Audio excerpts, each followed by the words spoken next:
Good afternoon.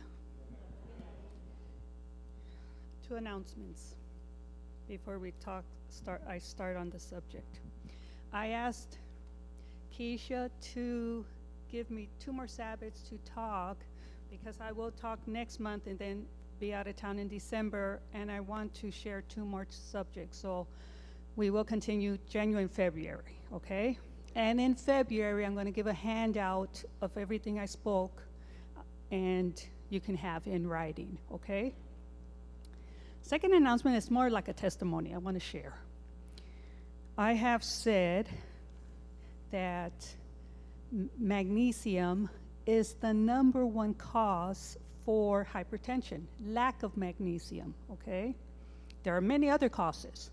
I've had some people come to me and say, well, you know, I'm taking magnesium and I still have high blood pressure. And I respond, it's not the only cause, okay? But I wanted to share that about 10 days ago, I had one of my clients. He's in his early 80s, and he came to me and he said, I take hypertension medication, and lately it's been going really high, and I get dizzy spells, vertigo. So I said, okay, I'm going to get you something. I decided that instead of giving him homeopathy, because he already has 3 medications for 3 issues he's taking, I thought, I don't want to give him more homeopathic drops. I'm going to give him something else. So I saw him on Sunday. I said, okay, I want you to take 1 pill 3 times a day and give me an update in a week. Now, I had to call him on Thursday for something else, and I even forgot that I gave him the pills on Sunday.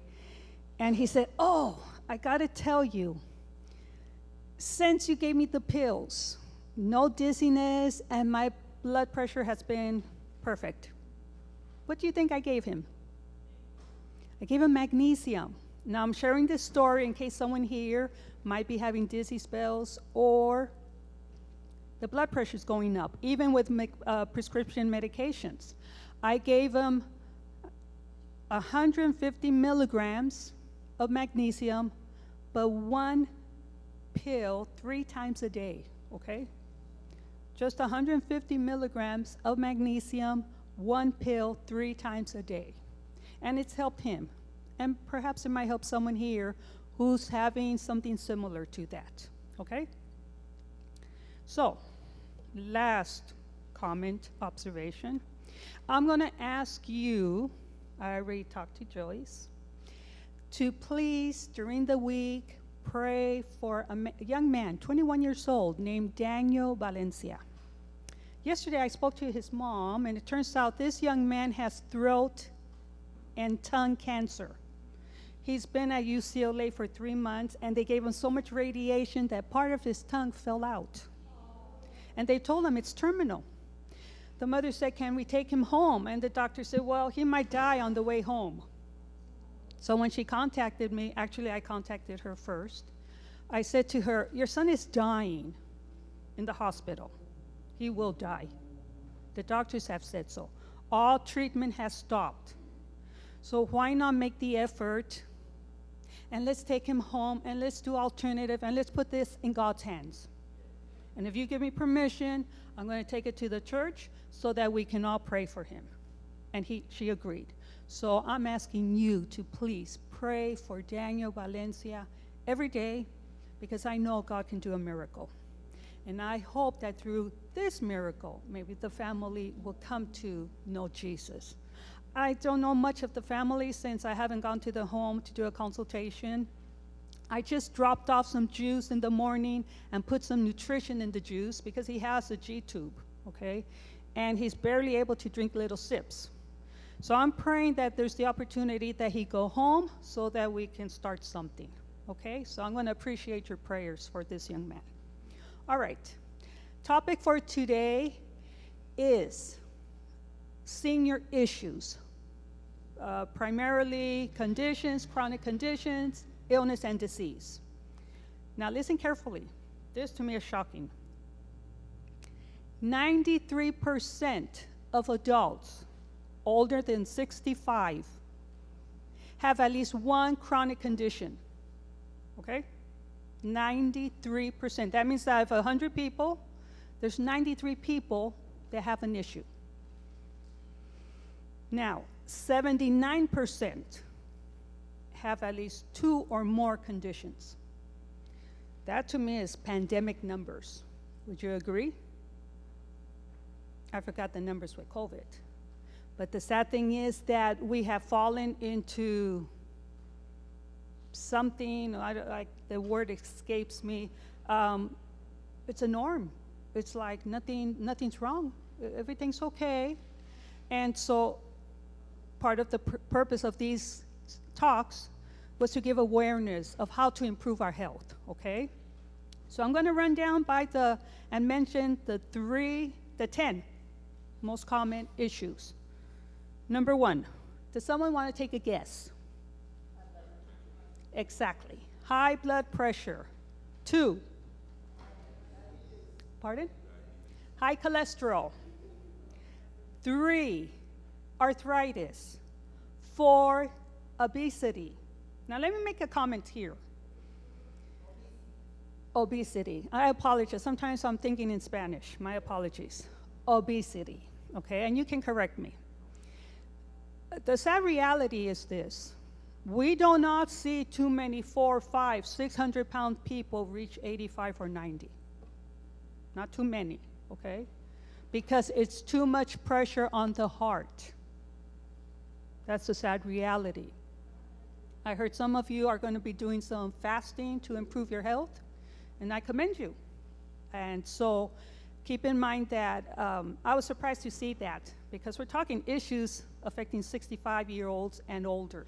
But the point is that this is a concern the seniors have, okay? Now, number 5 was diabetes. 6, cancer. 7, heart disease. 8, depression. 9, COPD, which is a lung pulmonary problem. And 10, dementia and Alzheimer's. So today I'm only going to talk about 3. The worst in sense of the damage that it does, such as heart disease, cancer, and dementia. Because the reality is that you can live with arthritis, even if it's 50 years, with aches and pains, or with high cholesterol, even though it can indirectly lead to heart disease. But when we think of heart disease, cancer, and dementia, these are devastating illnesses. And with cancer soon approaching 1 out of 4, it comes down to almost every family is going to be affected. With cancer, dementia is now 1 out of every 3 seniors past the age of 70, and cancer, dementia, and heart disease. Those are the 3 we will discuss today, okay? And there will be time for question and answers. All right. Heart disease, number 1 cause of death in Americans past the age of 65. Now, heart disease can include risk of a heart attack, stroke, heart valve problems, arrhythmia, and heart failure. Cardiovascular includes the heart and blood vessels. Okay, so we have heart disease, and cardiovascular is the heart and the blood vessels. Supplying cerebral vascular means blood vessels supplying to the brain. Peripheral arterial are the blood vessels supplying the arms and legs. Coronary heart disease are the blood vessels supplying to the heart. We know congenital is related to birth defects and thrombosis, and pulmonary embolism are the blood clots that affect the leg veins, which can dislodge a blood clot in the leg and go to the heart or lungs. Now, there are a couple more, but these are the most common, all right? So, what are the symptoms of a heart attack? there is pain or discomfort in the chest, pain or discomfort in the arms, left shoulder, elbows, jaw, or back. There can be difficulty in breathing and shortness of breath. There can be nausea or vomiting. There can be lightheadedness or faintness, and you can break out in a cold sweat. One of the problems with men is that they can be having a heart attack and want to deny it and say, oh, I'm having indigestion, okay? One of the problems with women is that they don't have these same symptoms. There was a woman that just had pain in 2 fingers. She went to emergency because she just didn't feel quite well. The only symptom, besides not feeling well and the pain in 2 fingers, she told the doctor, I don't feel good. Could it be a heart attack? Because she had heard symptoms are different for women sometimes. And the doctor said, oh, no, that's not possible. Well, it was a heart attack. And that's one of the reasons why women die at a higher percentage of heart attack than men, because the symptoms are not quite the same and it's overlooked. All right? Now, regarding a stroke, common symptoms of stroke. You can have a weakness in the face, arm, or leg. You can have numbness in the face, arm, or leg. There can be confusion or difficulty in speaking. You can have a problem, difficulty in walking. You can have dizziness, or you can have a loss of balance. You can have a severe headache. And there can be fainting and or unconsciousness. If you're with someone that perhaps you see something's not right, and you say, stick out your tongue. If they're having a stroke, the tongue will not come out straight. The tongue will come sideways, okay? That's a tip to keep in mind. So, we're going to talk about prevention. In Western medicine, the prevention is abstain from smoking, avoid saturated and trans fats, try to keep your stress levels in check, get 7 to 8 hours of sleep, do regular cardio exercises. Even studies have shown walking can make a tremendous difference, okay? So it doesn't just have to be cardio. Talk to your doctor about the major risk factors, which are, especially if you have already high cholesterol and hypertension, and try to keep a healthy diet and lifestyle. Now, in alternative medicine, we include what I just mentioned, but we also take into consideration the following: CoQ10. Okay, it's a natural supplement that's excellent for the heart. Have you heard of CoQ10? Okay. I'm sorry? Oh, I thought there was a question. Okay. Remember, this will be in a handout that you will get. CoQ10. The omega-3 fatty acids, vitamin C, vitamin D3. I've already mentioned hawthorn berry, which is excellent to make the heart stronger. And the key here is that we try to lower both high cholesterol and hypertension, because we can reverse it, okay? And we focus also on a healthy diet and lifestyle. Now, in Western medicine, you're also given, recommended by most doctors, a baby aspirin, probably not more than 100 milligrams. It's about 80 to 100 milligrams. And in natural medicine, we replace that aspirin with lemon juice and water, because in long term, the baby aspirin can cause brain bleeds and broken tiny capillaries. And the benefit of the lemon water is to not only purify the blood, and when you have clean blood, you're not going to have blood clots. It also helps hydrate the colon and digestive system, and it's good for the liver. When people are overstressed, it puts a burden on the liver, and the liver can produce cholesterol.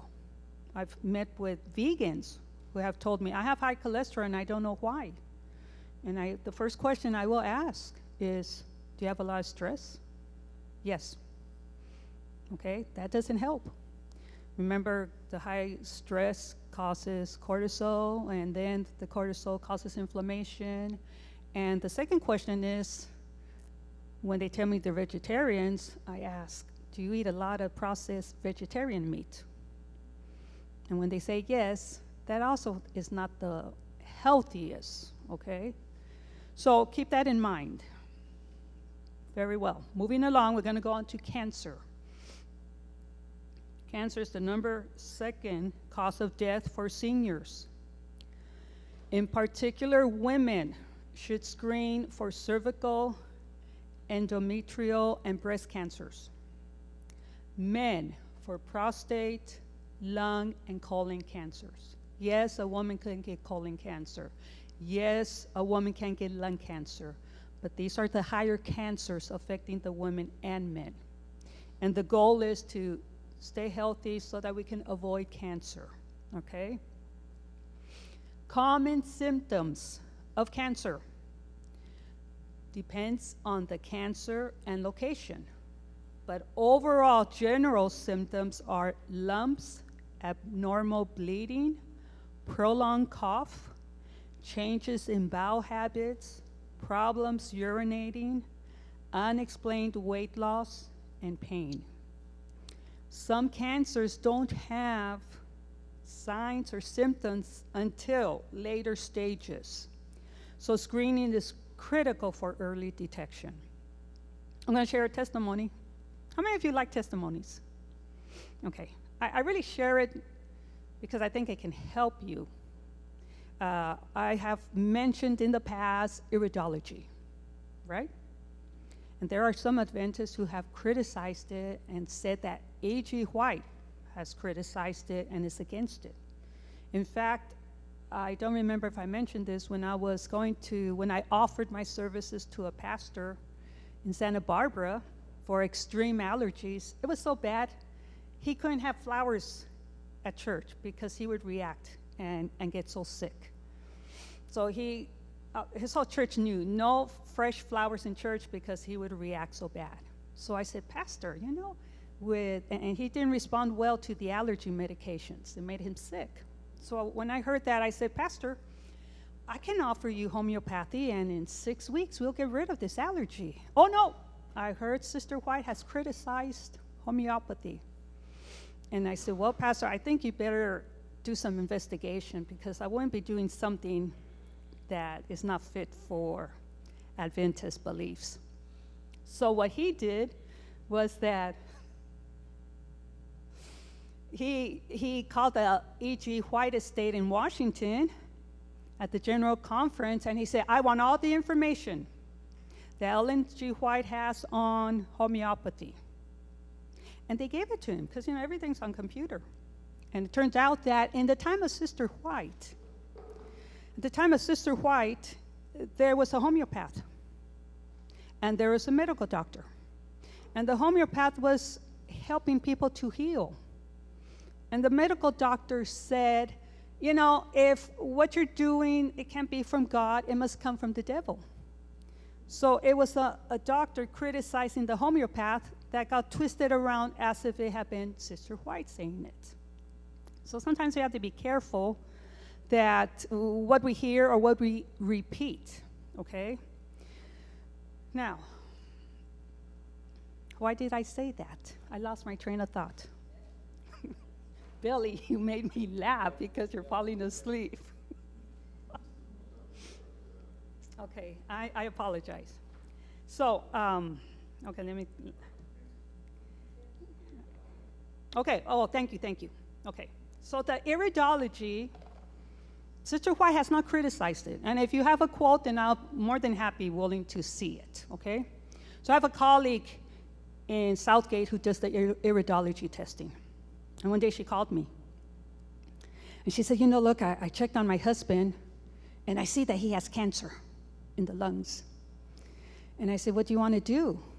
She said, I can't tell him because he can't handle it. So I'm going to just take him to the doctor. Okay. So she took him to the doctor. She said, you need to get the doctor to check you. And she went to the doctor. They went to the doctor, and she said, doctor, I want you to check my husband's lungs. Well, you shouldn't be surprised if you've been smoking for 40 years, okay? Doctor said, well, I think he's okay. No, doctor, I am asking for an MRI or a CAT scan. If you don't do it, I'll go someplace else. So they did it. They found cancer. The adult children said, okay, we're going to take him Cedars-Sinai because we want a good doctor to check our father, treat our father. So they went to Cedars-Sinai to see one of the so-called best oncologists there. And the oncologist checked them, and he said, wow, this is amazing. How is it that you're so lucky, the doctor said. How is it that you found out you had cancer in the upper lobe? Because usually, until it spreads to the lower lobe, part of the lung, you don't have symptoms. And that's the problem with if you have advanced cancer of the lungs with the recovery. So my point is that iridology works, okay?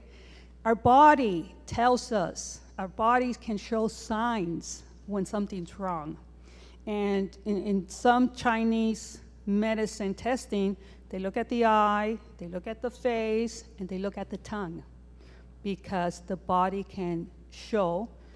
And in my opinion, it can be even more effective than an MRI or a CAT scan, all right? So, early detection is important, okay?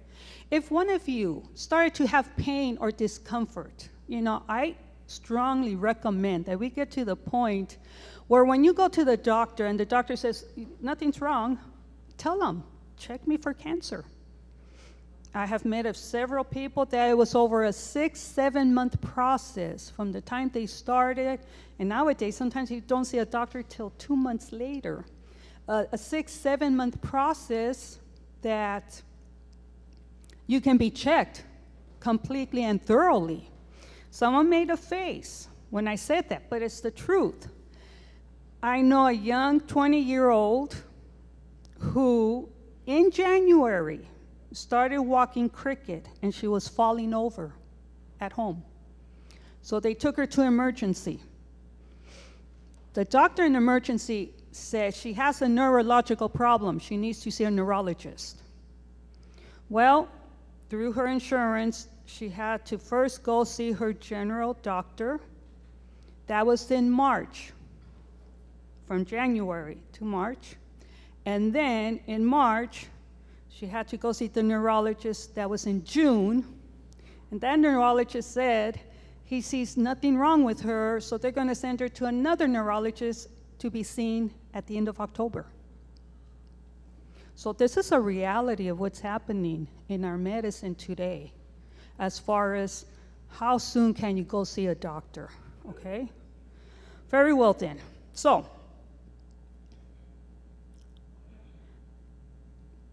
I'm going to talk about the prevention for cancer. In general, in Western medicine, we talk about avoiding tobacco, abstaining from alcohol, protecting the skin from the sun. I'm just going to make a little observation. I don't necessarily agree with this point because the sun is vital for the skin and the body, okay? Remember when I said last month that I lost like 3,000 articles by mistake in my computer? Okay, I had a very good article where they noticed that in a hospital where the patient's rooms were facing the sun, they were healing faster than in the other section where they were not getting sunlight coming in through the window, okay? And my sister shared a story with me, and I told her, send me the article where this young man was sent home to die. And he said, I've been in the hospital so long, I just want to lie down outside in the sun. And he stayed all day in the sun, and it felt good. I'm not talking the heat, sunburning. No, I'm talking nice fall or winter or spring weather, okay? No one should get burned in the sun. But this young man would enjoy the sun hitting his face and body, and he gradually healed from his illness. So, and we have to be careful. Some sunscreens have enough chemicals to cause cancer, okay? So please check the ingredients, all right? So anyways, the point is this: we need the sun. It's one of the 8 health laws, getting sunshine, okay? One of the 8 health laws. Now, prevention again.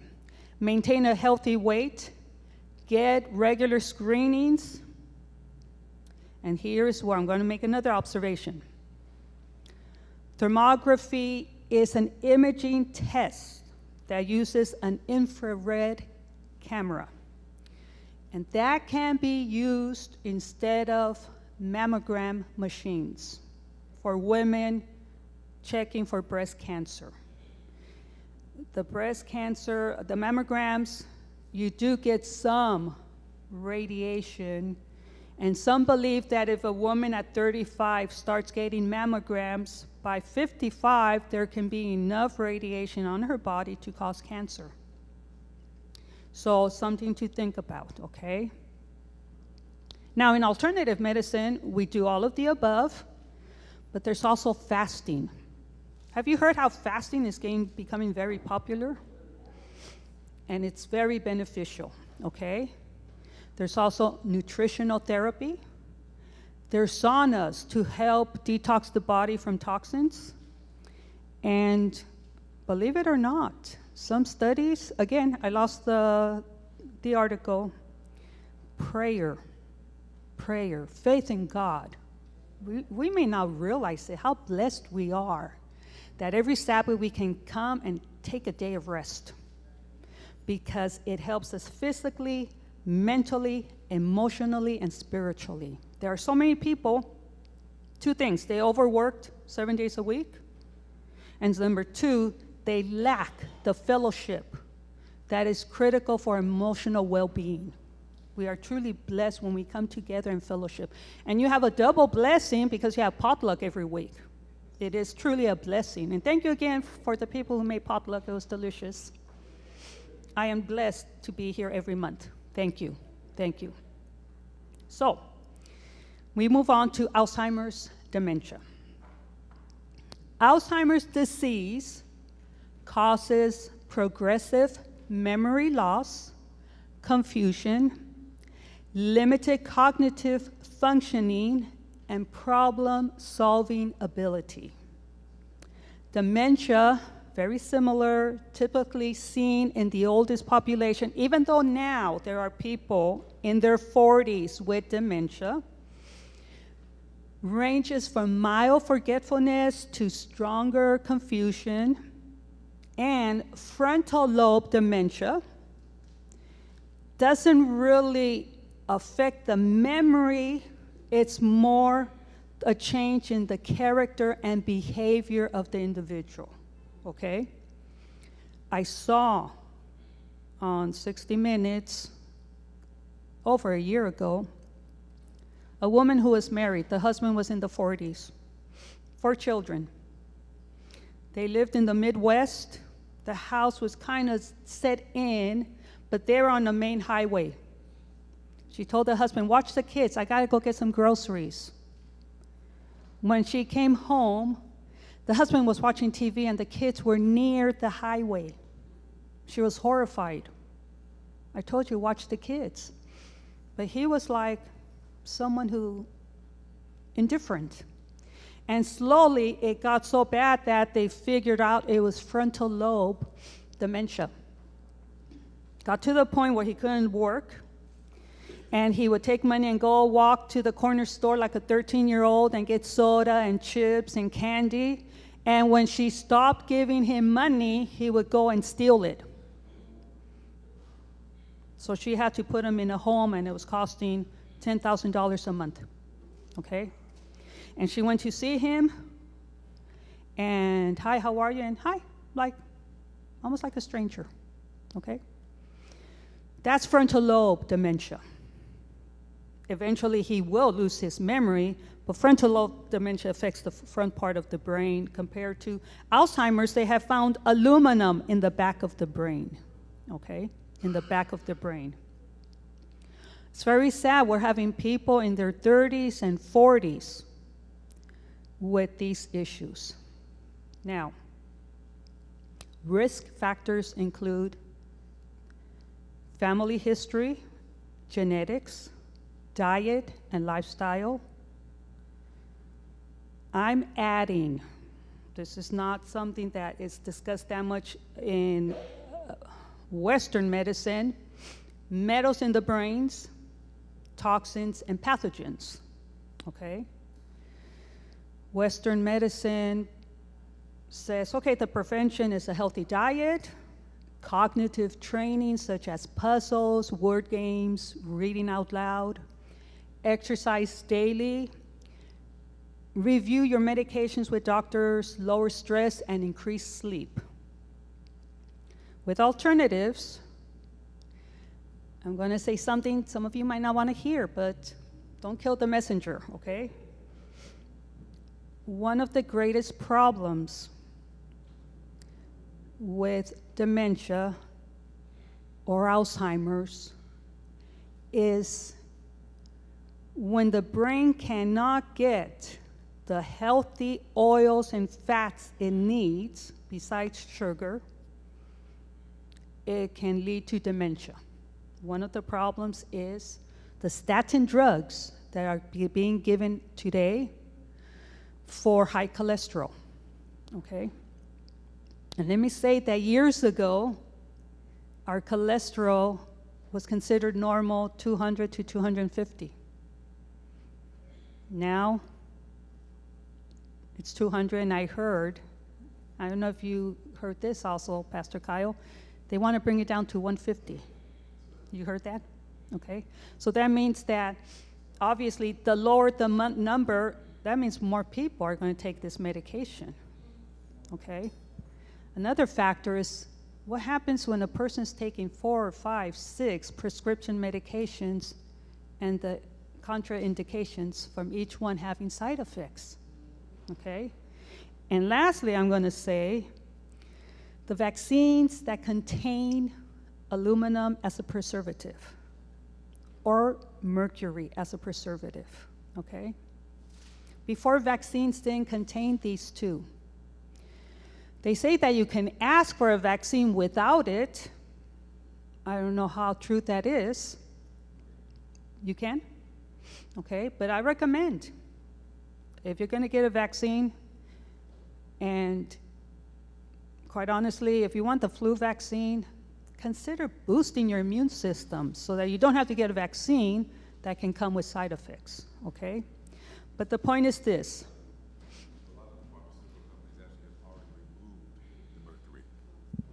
Some of the pharmaceuticals have already removed the mercury. So, but you can ask, but much of it has already been removed. Okay, thank you. Pastor has said that many of the pharmaceuticals have already removed the mercury and also the aluminum.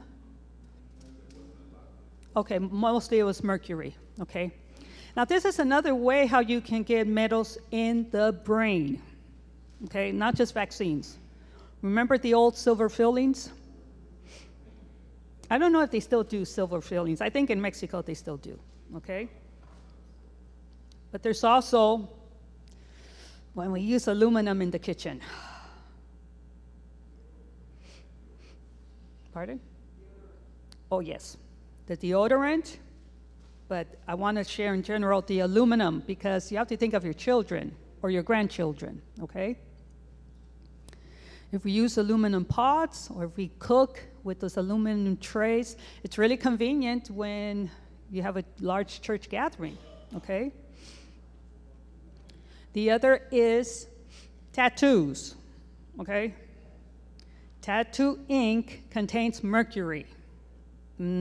As Adventists, I don't think we believe in putting markings on our bodies such as tattoos, but just sharing that information that anyone that has full body tattoos, and you've seen the people, they will end up insane, okay? Insane. Because in the 1800s, when they would make hats in England, the hat makers used mercury. I don't know why or how. And they all ended up insane, and that's one of the expressions. Remember the ride in Disneyland, mad as a hatter, okay? Because making hats in the 1800s contained mercury, and they ended up insane, okay?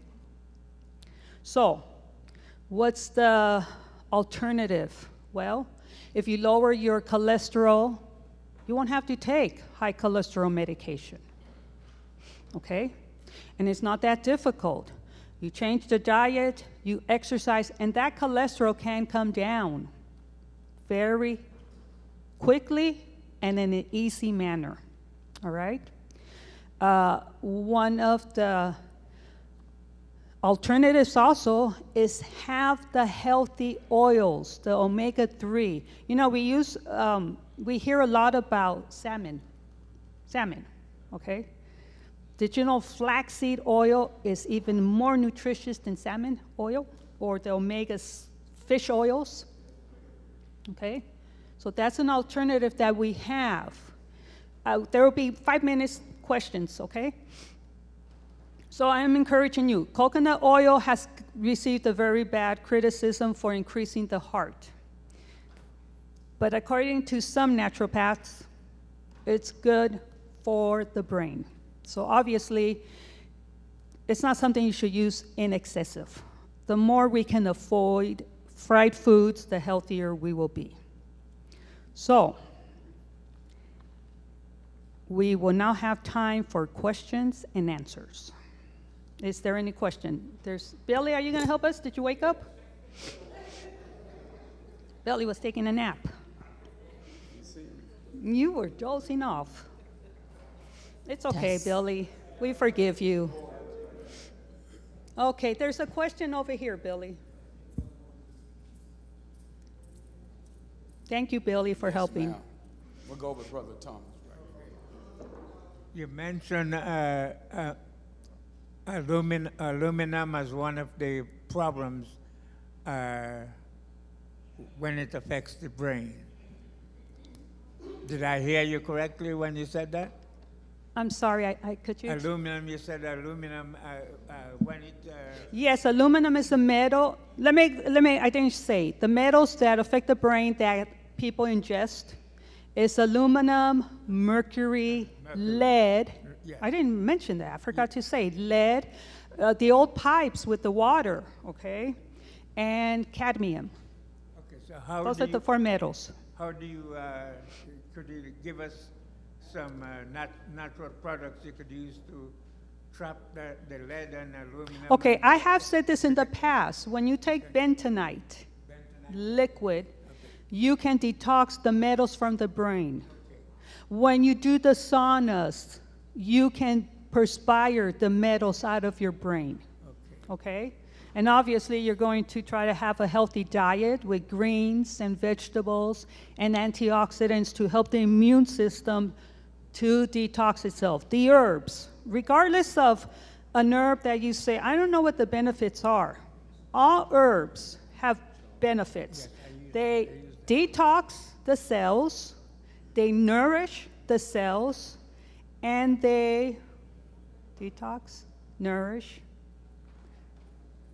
Oh, there's 3.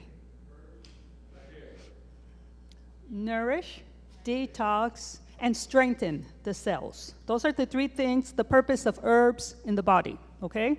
So even if you were to say, I don't know what the benefit is, just by drinking an herbal tea instead of a soda or something else that may not be so nutritious, you are benefiting from it, okay? Yes? I hear that there's a lot of exposure to aluminum from just brushing the teeth. They say the gums take in a lot, and we do, okay, if you brush your teeth. There's called with oil. With the aluminum toothpastes. Pulling, thank you. Oil pulling. When you get a teaspoon of coconut oil and you put it in your mouth and you push it around for 10 minutes, it draws out toxins from your mouth, okay? I cannot do that. I gag. But what I'm starting to do, because I need to do, is I get the coconut oil and rub it on my teeth, and I'm leaning over so that my tongue doesn't taste it because it's nasty, okay? And don't put it down the drain. Spit it out. I do it outside because the oil will plug up your drains. Coconut oil is called oil pulling, okay? If you can take a teaspoon, a tablespoon, and put it in your mouth and shush it, okay, our sister can handle it. But if not, well, I don't mind coconut oil. I just can't keep it 10 minutes in my mouth. But I lean over and start rubbing it on my gums, okay? Next question. Billy. What about the common flu shot? What they call the common? What are the common flu shot that they're talking about? It's just a common flu. That is correct. The They're trying to common get flu everybody shot. to take. Does that have any type of metal or? Well, Pastor has said that many of the vaccines are no longer having mercury. Now, if it doesn't have it, that's great.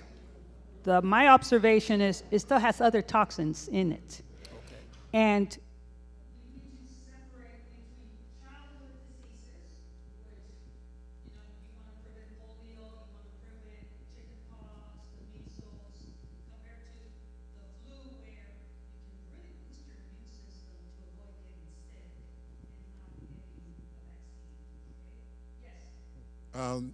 One of the things that I wanted to talk about as far as flu, the CDC used to have a board of experts that would get together and determine which flus will be active in this country.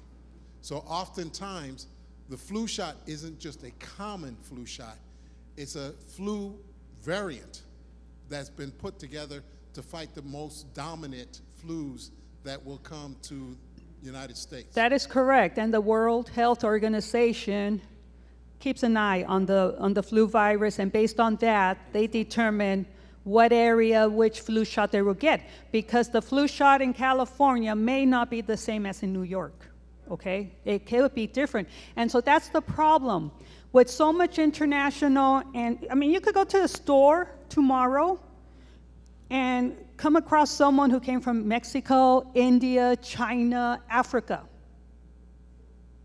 Expose you to another kind of germ that your flu shot was just for this area, okay? That's one of the reasons why some people don't get the flu shot, because they say, I travel too much and I find it ineffective. Anyways, just an observation. So do you know anything about this Tylenol that the pharmaceutical industry is pushing? Donald Trump spoke about that this week, last week, where he was pushing this Tylenol that could be a high risk for women with pregnancy to lead to, I think it's led to early, I'm going to let Pastor Kyle autism. answer that because Yeah. I didn't listen to him talk this week. Oh, okay. Well, I'm asking in behalf of women, you know, who are probably getting married and one day looking to have children and stuff. You know, we know time is changing, but I'm asking for some of the women out there who probably haven't heard about the Tylenol that they're pushing for pregnant women to take. So. Right. This week, the president is basically, with the help of Mr. Kennedy, have suggested that autism is caused by Tylenol during pregnancy. There's virtually minimal scientific evidence to suggest that. There are far more scientific studies that have disputed that. And the board at the CDC that they bring together for looking at all the vaccines, the whole board was fired by Kennedy and replaced with vaccine skeptics. And so some of the recommendations that are coming out of that office now are highly suspect by public health officials across the country. Tylenol, as far as our science basically says it's been safe for ever since it was created, except we had a big scare when somebody was lacing it with other drugs that were killing people. But actual Tylenol is fairly safe, and it's also fevers in pregnancy can be treated with Tylenol. Fever in pregnancy can be very dangerous, and so it's important to watch that. But there's no evidence that supports that Tylenol is responsible for autism. We don't really know yet the cause of autism. What I can tell you is that autism cases were mounting before Tylenol was ever created. There were autism cases before Tylenol was ever made, so Tylenol cannot be the singular cause of any of that. We think that probably autism is a multifactorial issue based on our environment and environmental toxins that we don't know anything of that can affect the weathering of the chromosomes, and that is one of the things that's causing this. But we don't have a good answer yet for autism. I have friends who have children who have been affected by it. It's very sad, and we're learning better how to create more high-functioning autistic children with proper therapy.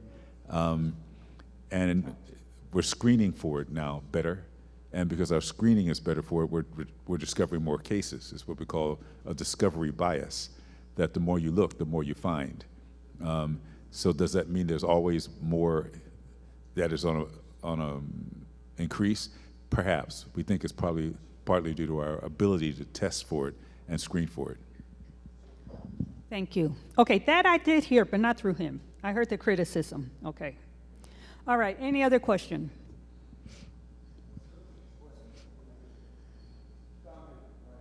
Comment. The one thing that I think should be noted, in my case, you're a kid, you get a flu shot every year, right? So I got a flu shot every year, and every year I got a cold, twice. When I aged out of medical support from my mom's insurance, she was a teacher, immediately that started to abate. So I was 18, graduated high school when I was 18, and then the next year I was in school, caught one cold. The year after that, caught one cold. By the time I'm 20, no colds. And I noted that even in my untrained, paying attention mind, I stopped getting the flu shot. I stopped getting the flu. And it's been that way ever since. I haven't had a flu shot since. And when I started working on my immune system a few years back, like I said before, there was a period recently of 6 years where I didn't have a cold, I didn't have a flu. And I did what you said to work on my immune system so that my body could fight it off on its own. Doesn't mean I don't get fatigued. Doesn't mean if I don't sleep the amount of time I'm supposed to, that I won't get the sniffles or my barriers are down or whatever. But a full-fledged cold or flu, forget about it. It's not going to happen. I think the last time I got like a serious one, it was before my mom passed, so like 2010. And I did what I was supposed to. I was like, I don't have time for this. So I grabbed, Guy's Quick Defense. Less than 3 days, I was done. And that's like important. And I would go everywhere. I'm in an environment with a bunch of secular people, like at least 300 people every day. I'm on the bus. I'm, in different stores or whatever, all over Los Angeles and surrounding cities like Carson, Lomita, Torrance, Pasadena or whatever, and I'm fine. And that it's been that way for a while, but it is key, like you say, to protect the immune system. Yes, it is. Thank you. Question. Who's next? Keisha. Huh? No, I will make this comment. Just real quick, for the sake of time, we'll probably spend the next 15 minutes on 15 minutes on question, then we move on to our next session. I'm going to finish my side with this. I have a question. Now, they say cancer thrives in acidity. Yes. So what's the how can I say it? The alkalinity or alkaline, does that kill cancer, a high alkaline diet? Okay. I heard Pastor Kyle mention the alkaline water, okay? And I've heard other people mention the alkaline water. As far as the stomach's very acidic, okay? And all I'm going to comment is this. When I work with people that have cancer, yes, cancer is a virus. Cancer, they're doing some studies. Cancer can even be a form of parasites, a form of pathogens. And I've had success in treating cancer, terminal cancer, by raw juicing, part of the treatment, okay? Supposedly, when you eat fruits and vegetables, we avoid the fruits because of the sugar content, even though it's not the same as processed sugar. But the point is making the body increasing it at an alkaline level is supposed to help kill the cancer, okay? I have this young man that I mentioned at the beginning of the talk today, for those who came in late. He's 21 years old, at UCLA for 3 months. He's been there with throat and tongue cancer. They have given him so much chemo and radiation that part of his tongue fell out. And now they say you have terminal cancer, you're gonna die, okay? This morning I took a juice and I put some vitamins in it, liquid vitamins. And so if he comes home and they decide to do the treatment, the number one thing I will be doing is juicing. Juicing, okay? Now So does it work? Yes, it does. the reason I asked is because I was watching one of Barbara O'Neill lectures, and she thrives. I mean, she reiterates and emphasizes baking soda, non-aluminum Baking soda with soda. water. I'm sorry to interrupt you, but because of the time, I will go to the point. Baking soda with water increases alkalinity in the body. For some people, it increases the hypertension. It can increase your blood pressure. We don't know why. For some people, that happens. So sometimes I use it in a very small amount, okay? Remember, everyone's different, okay?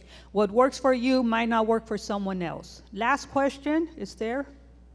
If not, we're gonna finish with this. I read that when you get the COVID virus, it can linger in your throat for 24 hours, like a sore throat. Since August 31st, they contact me. You were with so-and-so and she has COVID. Oh no. I started gargling with salt water, okay? I had no sign of COVID. 3 weeks later, it happened again with someone else, okay? Thank God I haven't had COVID, okay? So I'm gonna encourage you. The flu season is coming around. When you get a sore throat, get warm salt water, gargle with it. It helps kill germs in the throat, okay? Thank you, God bless you. Thank you, thank you.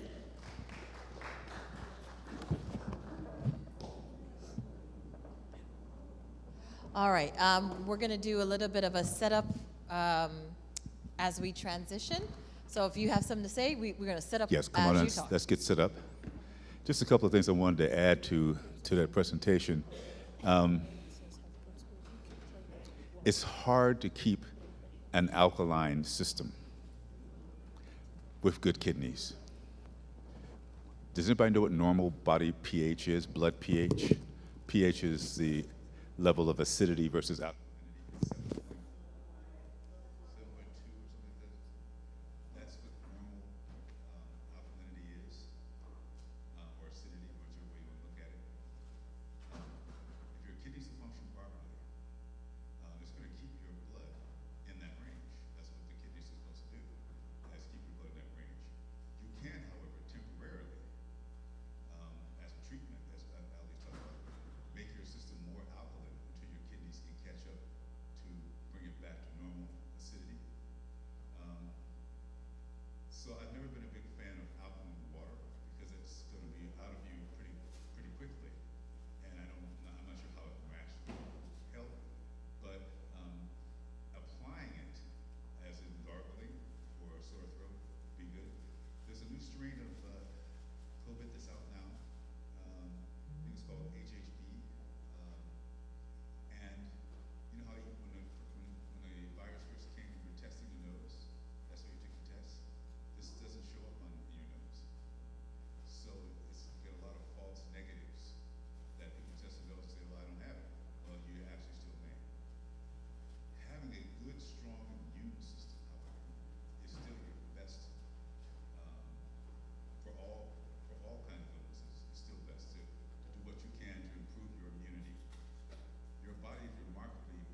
know, one of the, I saw this special with the doctor Billy was mentioning, and she said that if you drink water before bed, she says what you can do is do a half an hour to an hour before at room temperature, you add only a half of lemon, squeeze a half a lemon, and you put some Celtic or some Himalayan salt in the water and mix it. And she says that it draws the water to the actual cell or the molecule, because many of us we drink it and it goes straight through us, and we always have to go to the bathroom. But she says one way you can get it to go into the cell is to have that mineral salt and the lemon. It'll put it in the mitochondria or whatever, or the cell, and it'll hold it and it'll keep you hydrated a lot longer. And that's what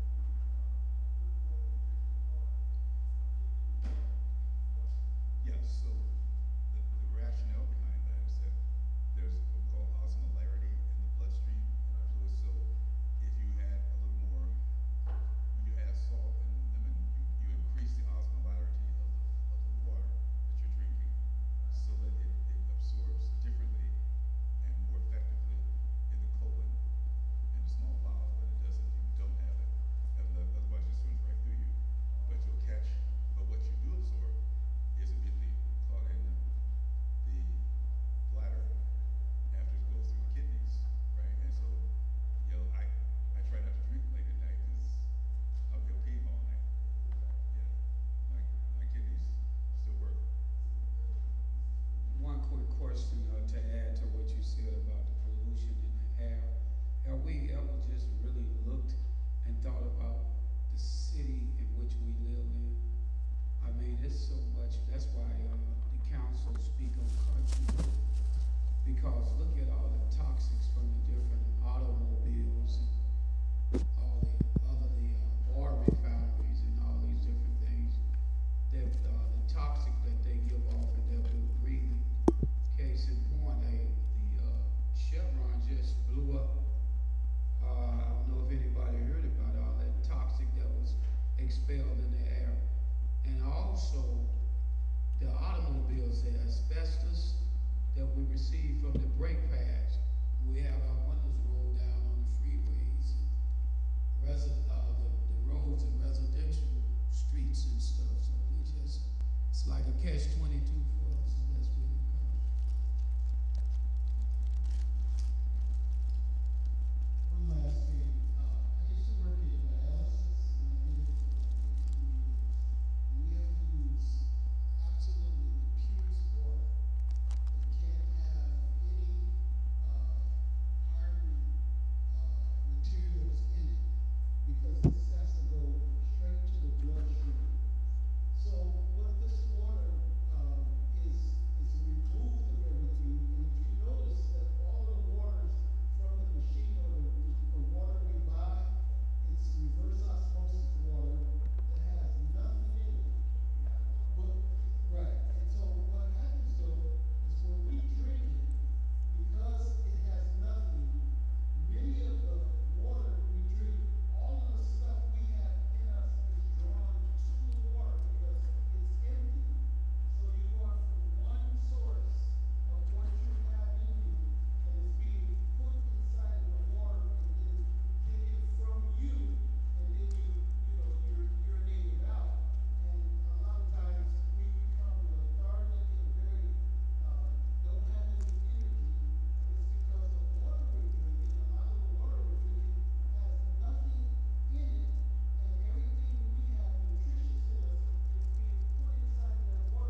Hold on a second. Wait a second, because this is going to happen. Was what happened last time.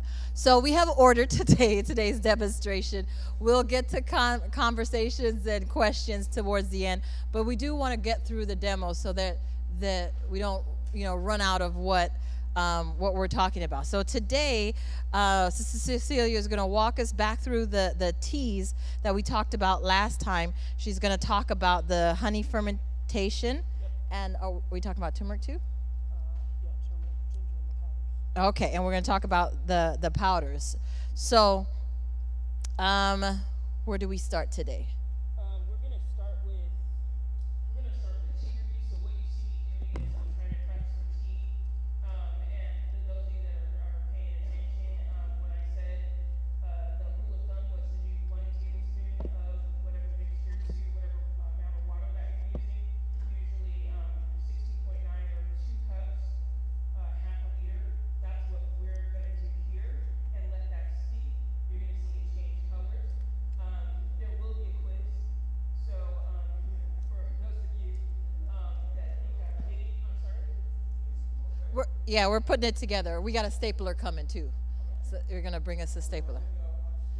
Yeah, we're going to hand out some more. Give us a minute.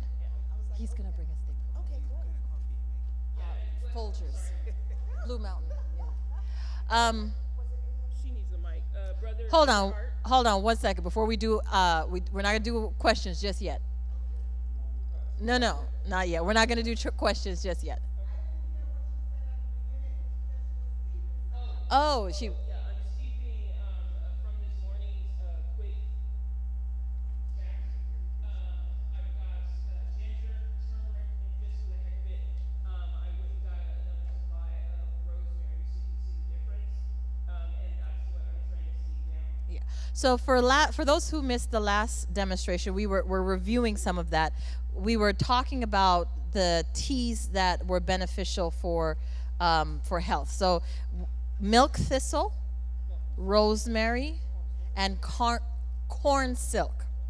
Now, for the refresher, rosemary is good for Memory, circulation. not you. You the teacher. Oh, I'm sorry. You quizzing the. You said quiz, and I just. Yeah, I know. You went to.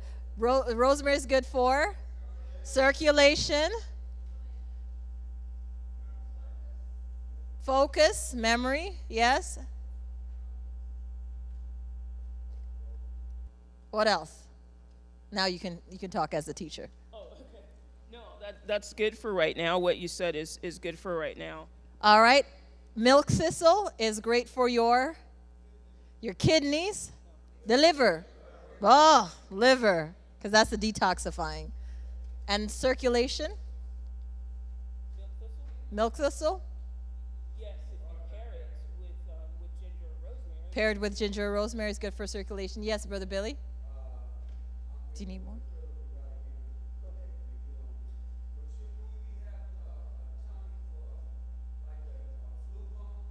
We're going to get to that. There's time to get. We're going to get to that because the honey ferment is also beneficial for that. Corn silk. Corn silk was good for corn silk. Kidneys. Yes, the kidneys. So what Cecilia has done, she's put them in these tea bags. Now, let's talk a little bit about the tea filters. Let's talk. Tell me about what these are. Oh, okay. Those are. Sorry. Those are commonly known as muslin, or let's say cheesecloth.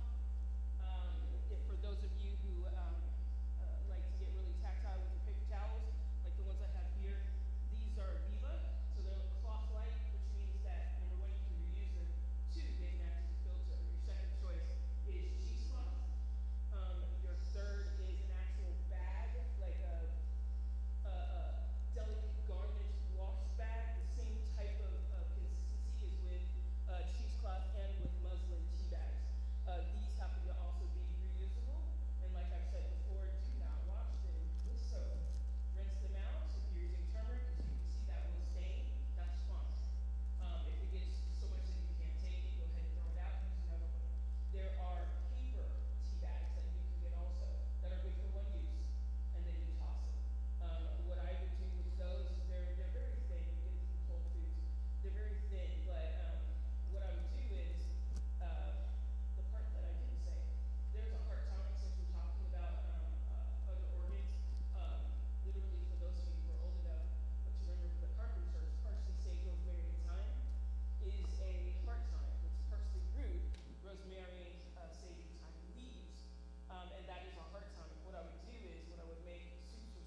So the tea bags, let's just talk a little bit. They're repeat use tea bags, so they're economical. We can find them on Amazon. Right. The documents that you should have downloaded from the website, every time you see a hyperlink, that's going to lead you to either a Wikipedia page, any other documental page, or Amazon. So you can click on it and find out where to buy it from, or you can find it in your local store. It's always good to, when you go to the store, to at least know what you're looking for, so that way the salesperson can direct you. It doesn't mean that at like Rainbow Acres or Whole Foods Market, these stores, these people are trained. So if you tell them, hey, I need this, and you don't know what it is, they may be able to help you. But it's always good for you to be well prepared. Okay. And remind us, how much did you put in each of the tea bags of the herbs? And each tea bag got a tablespoon, and it's supposed to be a tablespoon to every 60.9 half liter or a half quart of water, typically if you're doing it on your own.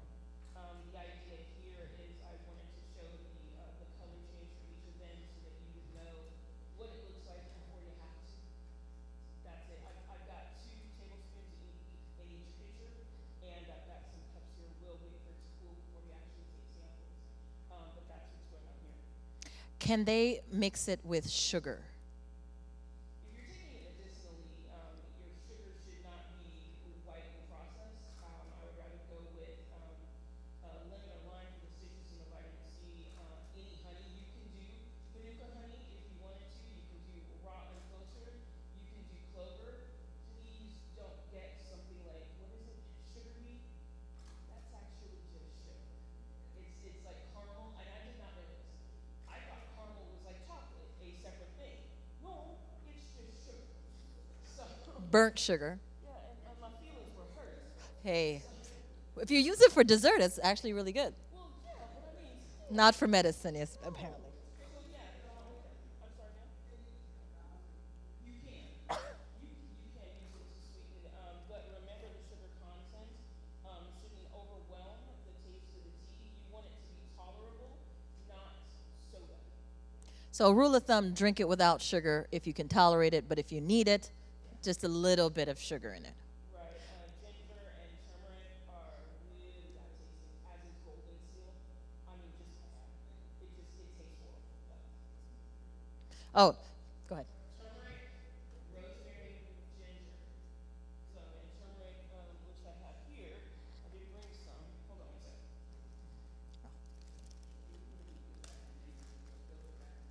Oh, the filtered bag is called Tea Filters Fenshine. And if it hasn't been put on the website, it will. That's my fault. One sec. Please. Turmeric supplements. It depends on, sorry. It depends on what you're treating. If you are treating like low blood pressure, and let's say you have an issue with circulation that makes your blood pressure low naturally, but you want to pep that up, and you're taking the supplement for that, then make sure that you titrate the amount that you're taking. Explain titrate. I'm sorry? Define titrate. Oh, you want to keep a measure on the amount of medicine that is administered against other medications that may interfere with it. So you're going to adjust the amount that you're using for what you're using it for. So let's say your supplement of 2 capsules in the morning with water balances you for the rest of the day, then I wouldn't necessarily take more. However, as a suggestion, you may want to consider sipping the tea instead of downing it all at once. Because what's happening is all that's going through your digestive tract, and however long that takes, you may get hit at 4 o'clock in the afternoon with high blood pressure. And for you or someone else, or me for example, 125 over 85 is high because my baseline is 110 over 65. So that's high for me. When you go to the doctor and they say to you, hey, well, your blood pressure is 135 over 72, and you're like, yeah, that's high. They're not seeing that as a problem because it hasn't hit 140, which is stage 2 hypertension. but you know what works for you. So, like I said, if you're gonna take the supplement, know what you're taking it for. Oh, for no reason. Right. You need to keep an eye on your blood pressure to find out what your baseline is. So if your baseline is 120 over 80 or 115 over 75, excellent. So yeah, if, 120 for you could be high. I can go from 95 over 60 to 125 over 85, and I'll feel fine, but I know I'm going to have a problem later. If I hit 140, or recently this year, I actually hit 200 over 114 because I have an adrenal insufficiency. Part of my general condition is my adrenals are always on. So when I sleep, like I said, I don't relax, I sleep. So it got to a point where it was an issue. And like Sister Allie was saying, one of the medicines that I used to abate it was magnesium. Also, in that case, it was critical. So cayenne and garlic, and I was trying to drive it down at the same time trying to figure out why. So that's an issue, but always know why, and we can talk about that, if you want to get into the race. So we are letting the teas steep, and generally you want to. How long would you let the tea steep for before you consume it? Depends on your taste. In this case, 10 minutes is fine to get the effect of the exchange between the herb and the water, which is what you want. If you steep it for longer, then it goes past being an infusion to something else, because you may use it for something else. General rule is the longer you let it steep, the stronger it gets. And it may be what you want. For instance, for me, going back to my blood pressure issue, among cayenne and garlic by mouth, I was also taking hibiscus, garlic, spearmint, cinnamon, corn silk, in these very same tea bags in a heat safe container.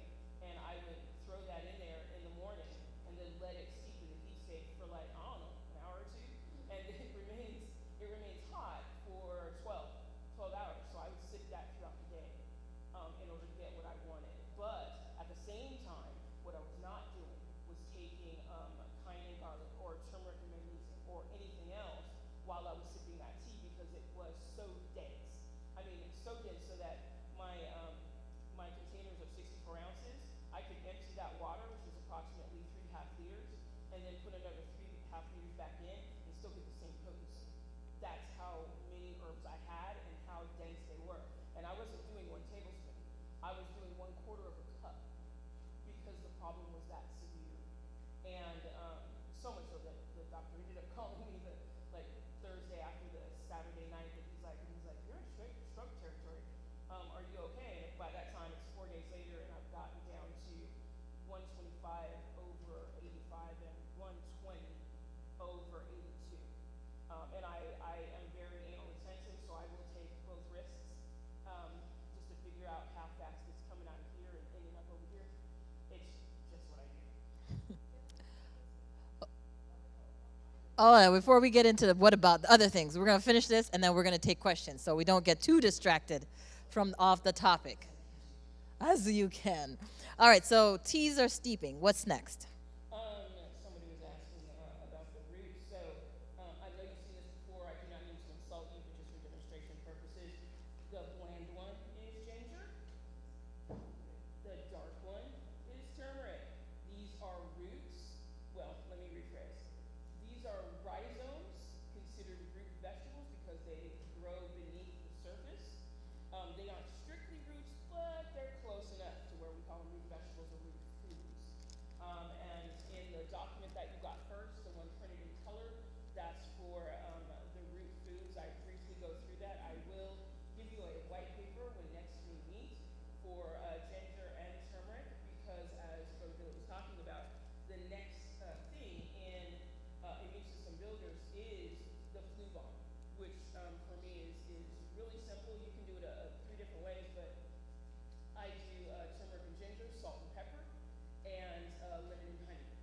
So, and that is, you can either do it powdered with turmeric and ginger, but definitely either one. I usually do it fresh. Your salt and pepper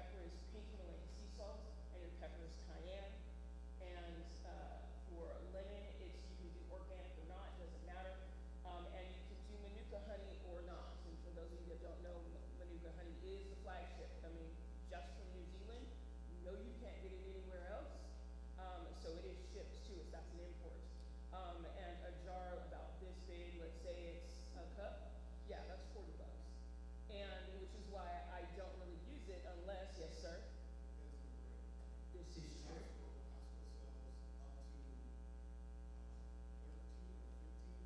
You're kidding. Oh, that's it. I'm going to Costco. All right, we get good honey at Costco. Real quick, because we're talking about these roots. Okay. Okay. What should we look for if we're going out and buying ginger root? Is there anything to be careful of, or turmeric root? These two are, I believe the turmeric is organic, the ginger isn't. Remember, they are roots that are growing below the ground, so that the condition of your soil is what you want to look at. You can get it organic or not. I would go with organic if you can afford it. If you can't, it is going to be effective. If it's not organic, just use more of it to get what you want. Say again. Costco sells the organic. That works. Everybody get a Costco card. Or find a friend that has a Costco card. All right, you're my friend. All right. But the issue, remember with these, as with other fruits that are on that list, these will have a thin skin. So the thinner the skin, the closer it's organic that you want it to be. If it's avocado, avocado also grows on trees, but it's spread from the soil. The skin is so thick, it doesn't matter if it's organic or not. Organic is better, depending on the type of avocado that you get, and I'm talking about like Hass from Mexico. The ones I had a few weeks ago, those were really thin. Those are from Florida, and they're tropical, so the skin is thin. So you want a better quality. It all depends on what works for you and your budget. Okay, what's next?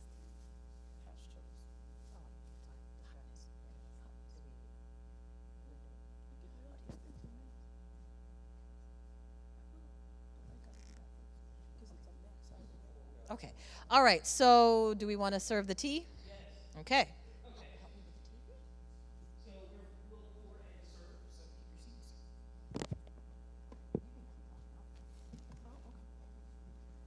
Okay, so the darker tea that looks like the amber color, that is turmeric. And yeah, I'm hoping you guys have one because you may need to chase them. The green one is rosemary. The yellow one, or the I should say tan, beige, that's ginger. And if you are have recently taken your medication, if you're on a low pressure, then do not use the ginger in excess. We're only pouring like half of these cups, and they're really small. But you want to make sure that this doesn't conflict with the medications you may be on or any herbs. Any medicine. So while they're doing that, you can.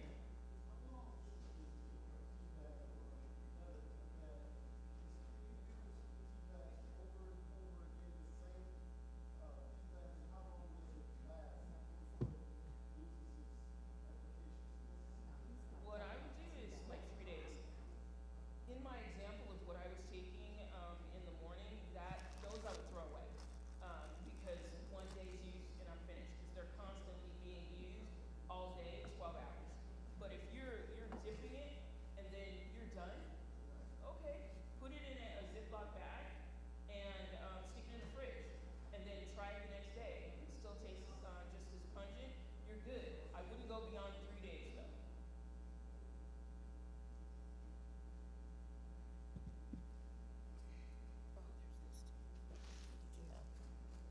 Okay, but okay. So this part, the next thing on the list are okay. If anybody gets drunk, do let me know. We have demons. The next thing on the list is the honey ferments, and I've got a little bit of a demonstration for that. We're going to do 3 things. I have prepared ferments, samples. I have ferments that are in progress, and then I have the raw materials to make them. You are welcome to get with Sister Keisha and get a tithe envelope if you want to contribute for the stuff that is unprepared. If not, everything else is on us. I would suggest that if you are privy to having colds and flus, definitely take it, and I will explain further in just a moment.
So for those of you who are interested in the honey garlic ferment, in the pages that were passed out to you, there is a reminder for that. You've got the ginger rhizome and turmeric rhizome.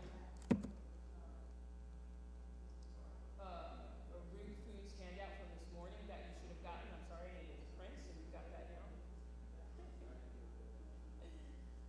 Also, you have a reminder for the honey garlic ferment, for the teas and infusions, and the one that we talked before, clase,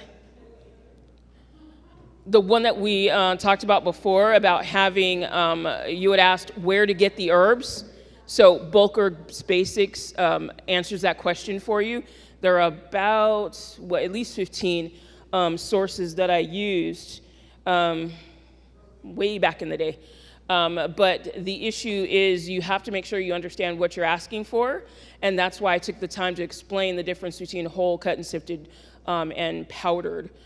With, let's say, for example, Brother Billy gave me a recommendation on where to go, a place in Compton. So I called and asked the question, hey, do you have rosemary cut and sifted? Nah, didn't know what that was. Knew what rosemary was, didn't know what cut and sifted was. So I said, can I talk to somebody in your herb department? Put me on hold. I talked to that individual. They said, yeah, we do. You can only get up to 8 ounces. So don't go there. What I'm looking for is poundage. And as far as brick and mortar, you're looking at, what is it? Herbs of Mexico, down the freeway.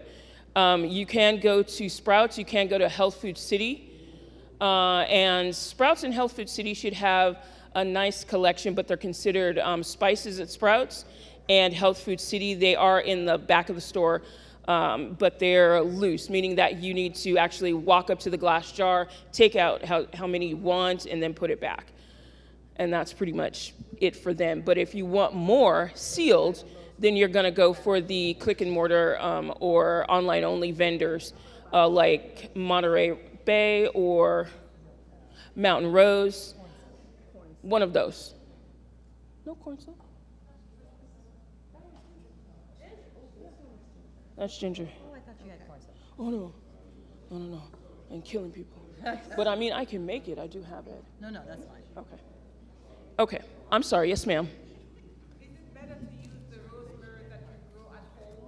You can, yeah, because you know the pesticides, if any, you know the soil content, you know that. So if you wanted to make it fresh and just peel it off and make fresh tea, you could do that.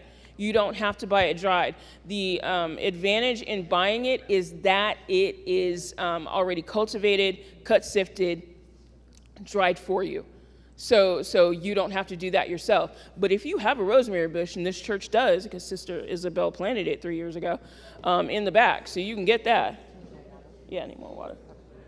Isabel? So you can do that if you wanted to. But if you have it at home, you know the soil content, you know the pesticides, if any, you know what animals are around. So that's important to get a nice, organic, clean crop. Okay. Show of hands, who's drunk? They have, what's that in the back of the church? Rosemary. Rosemary, but it's got a freeway toxic on it, so I don't know. Yeah, it depends on what you're using it for, if you're going to ingest it. But like Dr. Kyle was talking about earlier, you absorb toxins from everywhere. Your clothes. So it's okay to use? I know Sister Isabella has used it. I would use it also if in a demonstration, if I needed rosemary fresh. I would use it because I'm not really concerned about a green leafy perennial plant. But one of the things that I wanted to do was to wall off that area with some bamboo so we don't have all that toxins coming from the freeway and then grow stuff. You know, because now I'm concerned about you versus just me. And when it comes to me dealing with other people, I usually want to give other people my best, and I'll take the hit on something else. That's just how my brain works. Okay, so moving on to temporarily to the honey ferment. For those of you that did not get a sample, what was it, last week or the week before? Briefly, once again, and pardon my seat. Ooh, thank you. I wanted to ask a question. Hold on a second. Let her start the honey ferment, or we won't get to where we're going. Yeah. Go ahead, go ahead. Just give us a minute. It'll be nice. Okay, so the two that I have samples for, these are my little sample containers, and I, for some strange reason, love jars and also knives, but we'll leave that alone. The two that are here, I have a raw honey and raw or organic honey and garlic that fermented for approximately 2 weeks. And I also have honey, organic honey, jalapenos, garlic, ginger, and 2 chili peppers. And that was, I know, because the garlic is stringent enough, but the peppers were added at the request of one of my clients. And the reason why is because it has, like vitamin C, actually has vitamin C, A, B6, K, manganese, iron, and potassium in jalapeno peppers. So it, oh, it's already done. It's already finished. Thank you. But I have that, and if you look, it's only been 2 weeks, and with the increase in the hot peppers, this one fermented faster. With them all, you can go ahead and start using them 2 weeks in. But if you want the best, you want it to ferment for 4 weeks. You want it to be a darker amber color. The darker the color, the better it is. But this will work. However, because it has only been fermenting for 2 weeks, you're going to use this this lid. Hold on one second. It's going to get smelly in here. We like smell. Just FYI, for those of you that don't know, this is the band or the ring. This is the lid, okay? And wow. This has got a lot of garlic, and I think I only put 2 jalapenos in. And it was done in a 64-ounce or a half-gallon jar. And the reason is these are only 2 weeks in, so this one, you will have to burp it. So that means, like right now. We're gonna burp the baby? Yeah, you will. You'll have to burp it. Yeah. So if I put it, thank you. If I put it on tightly, the problem is it's still off gassing, so this will explode, and you don't want that. So I make it just tight enough, and remember to store it always upright, cool, dark place, structurally sound, so you don't want to put it on top of something and then have an earthquake and then have it fall over and your stuff is all over the place. And then at least once a week, because now we're into the 3rd week, you want to just come in and turn the lid or the ring, and you'll hear the sound of air releasing. and then you put it back. And remember, air and water are not your friends. So the air that's in there is what you're taking out, and the CO2 that is in the garlic is what is producing that gas. So you want to let that go. Once it's done, pardon me, once it's done fermenting, air is still your enemy in that you want to make sure the lid's on tight while you keep it for however long you need. This probably will not last you long. It's a sample. But the other size jars we do have. I have available for you half gallon, 64 ounce, quart, 32 ounce, and a pint, which is 16 ounce. Real quick, because I don't know if we went over this, and that might just be me because I wasn't focused. Why fermented honey garlic? Why? Two reasons. One, preservation.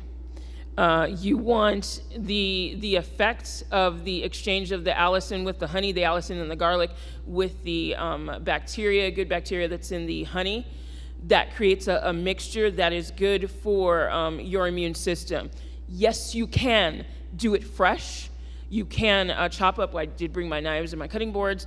You can chop up or grate your ginger and put that into a spoonful of raw honey or organic honey and eat it the same morning. Yes, you can. Will it have a similar effect? Yes, it will. Here's the problem. When you cut the garlic or the honey or the ginger, that's releasing the properties that are in it that are good for you. So you need to make sure that when you do that, you don't do it and walk away. You do it, you put it in a spoon, you put it in your mouth, and then you walk away. The idea here with preservation is you get the same result as far as exchange is concerned, but it's preserved, it's in a jar. And please make sure when you're doing that, there's a reason why I said mason jars. You want glass, because they're not going to transfer, like with plastic, they're not going to transfer any chemicals. Glass is pretty much neutral as far as flavor is concerned. The only thing that's going to cause you a problem is the lid. So if you look at those instructions, I do say once you're done with the ferments, then remove the lid in the band and use a plastic lid with a silicone ring. That's your gasket. So that's going to make sure that everything remains nice and even inside the jar once the ferment is completed. So it doesn't mean that you can't reuse these, but these are metal and they will rust because you're going to wash them. So, in fact, I think I had some at the office, and last night, Yvette, who is not here because, and by the way, she's the reason why y'all have this, she made sure to make this happen, and I kept her out a little bit too late, so it was 4 a.m. by the time we finished. So she's taking a well-deserved nap. But when she was looking, she was like, what are all these? And I'm like, those are the lids and the bands, and I need those as well as the fermentation lids and the plastic lids. And so she went through them to sanitize them, found that 2 of them were rusted. Mind you, I will wash and dry it. Doesn't mean that it's going to stay without rust. I hate this part. So we toss those out. Everything else that I have is freshly sanitized and here. You want to talk about these? Yeah, I do. So these, like I said, these are your samples, and I have approximately 20 of those for you. These, thank you, are the ones in progress. So this is that quart jar, 32 ounces. And this one, as indicated by the label on the front, it contains raw garlic, raw honey, fresh jalapenos. And remember, jalapenos are giving you extra vitamins and minerals. This is the fermentation lid. Fermentation lids come in all flavors. This is the one I just chose, the ones that I used back in 2020. Can't find them anymore, so I use this one. So this one sits inside the lip of the jar. And if you can see it right in the middle, you see my blue glove. That's the hole. Don't make it bigger. Don't open it. It's fine. The air will escape on its own. This is the one you want if you're using silicone lids. So this sits right inside. I make sure to pre-burp it by making sure it opens in the middle. and that's all done. I will leave this, or with the ones that I made for these, I left them in my break room for 2 weeks, wrapped in the break room is pretty climate controlled, wrapped in a tea towel. That's why I tell you to have a hand towel or a tea towel to wrap it to make sure that it remains dark. So you want to cover the jar, but leave the top open, and you're going to have this smell of garlic through your house for at least 2 weeks. Is your hand up, sir? Is it, can you put it in like a cupboard or a closet or? You can. A cool, dark place. The video that I wanted to show, I forget her name, but the nurse that taught me how to do this, she has a cupboard that is underneath her, not underneath her sink, but adjacent to it, that just does that. She just sticks all the ferments in there and walks away for a month until it's done, and then she pulls it out, and she dates them all, which is why if you look at the label that I have here, the date is on the lower right-hand corner. That's the date of it starting. The green highlight that you see, there are 2 terms of conditions on this lid, and it says, if the fermentation process is just beginning, please allow it to off-gas for a period of time that's necessary, which is on the label also, which says 30 days or a 30 and a sun and a cloud, that represents a day. A hourglass, so you know to wait. And then the dosage is 1 tablespoon or 1 soup spoon, up to 3 times a day. Remember, when you're done with this, there is an alcohol as ethanol. So you do not want to drink a cup of this in a day, because you probably will be drunk, especially if you're Adventist and you don't drink. So when you first start fermenting this, after you stick the lid on, you want to make sure when you start you coat it. So that's why in the instructions I will say, take this. Well, before you put this on, you're going to use the lid and the band, and you're going to make sure that everything is coated. So you will do this with with the lid on, and watch it fall. Let gravity do its work. Once it's done, turn it back over. And in the first part, when you're like the first week, you do want to make sure it remains coated. And I believe I have one of these that I didn't have time to get extra honey for, so we will actually do that live. But the instructions are on the label. This one has jalapeno and it will be, a little bit hotter. This particular formula, besides the medicine that is in the jalapenos and the garlic, is sometimes used by like Korean chefs so that you can have your hot honey wings. So they do the very same thing that we're doing, only they use it to marinate the meat, which is funny.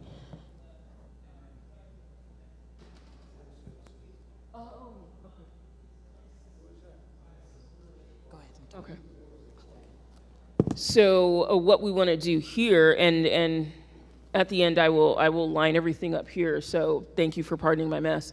But we'll do this right now, and we'll do it twice. And so Sister Lavessa is going to help me come right up here, and we're going to do the one that is half prepared and one that is from scratch, as it were. Give us a sec.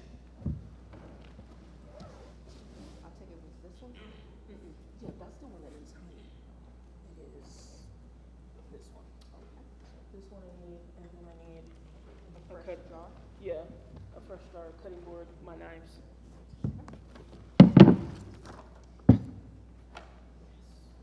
Large jar? Medium, the 32-ounce ones.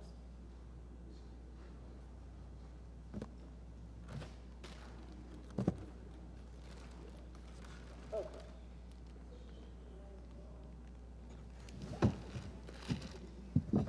So what I did ahead of time, I purchased from Smart & Final, because Smart & Final seems the only place I can find right now that will give you more than this much garlic. These are individually wrapped. I got these from Sprouts. There's about 4 or 5 cloves in each little container inside.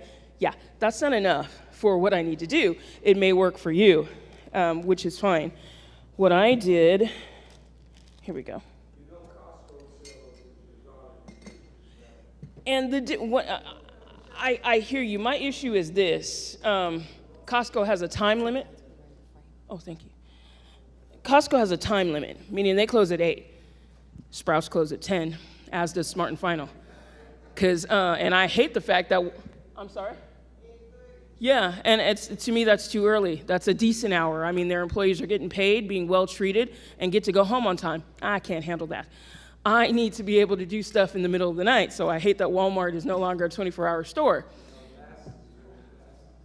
I'm sorry? No. Why didn't you tell me? Let's put it on the list. Oh, nice. Sweetness. Yeah, as is Rainbow Acres. Thank you. 32 ounce, 32. So going back to this, I could only find in my time frame Sprouts to give me what I needed. And there's two options. One 3-pound bag for $12.99, one 5-pound bag for $24.99. So if I do my math correctly, if I take 2 3s, that gives me 6 for the same price, so hello. What I did further was to separate them into individual servings. So if you needed to take some, you could. And this 32, that's 64. Okay, listen. She said she's not doing it's Sabbath, and she said she's not doing that, y'all. This is 32. That's the one I had the first. No, that's 16. Somebody in Britain right now is upset with us. So that's 32. No, because if it is 24, I'm going to sue Walmart. Get your papers together. Okay. Then that would explain my math. All right, anyway. Okay, so for the sake of argument and demonstration, we're going to call jars that look like this 32. So when they look like this and you buy them in a 12-pack for $11.48 at Walmart or $12.14 online, 32 ounces, this is what that looks like. They come with the jar, the lid, and the band, usually. This one, like I said, I didn't have honey for it. I didn't have the honey I wanted to use, and I wanted to have some for you all. So all I did here was cut up the jalapeno, which is in there. The band. This is the lid. This is the band or the ring. And yes, you can buy these separately. They do sell these by the box full because for regular canning, you can use these. So this one, and this is an example of a fermentation lid that I got that was a little bit different. Does have a bit of a nipple. Okay, no children in here, right? So here,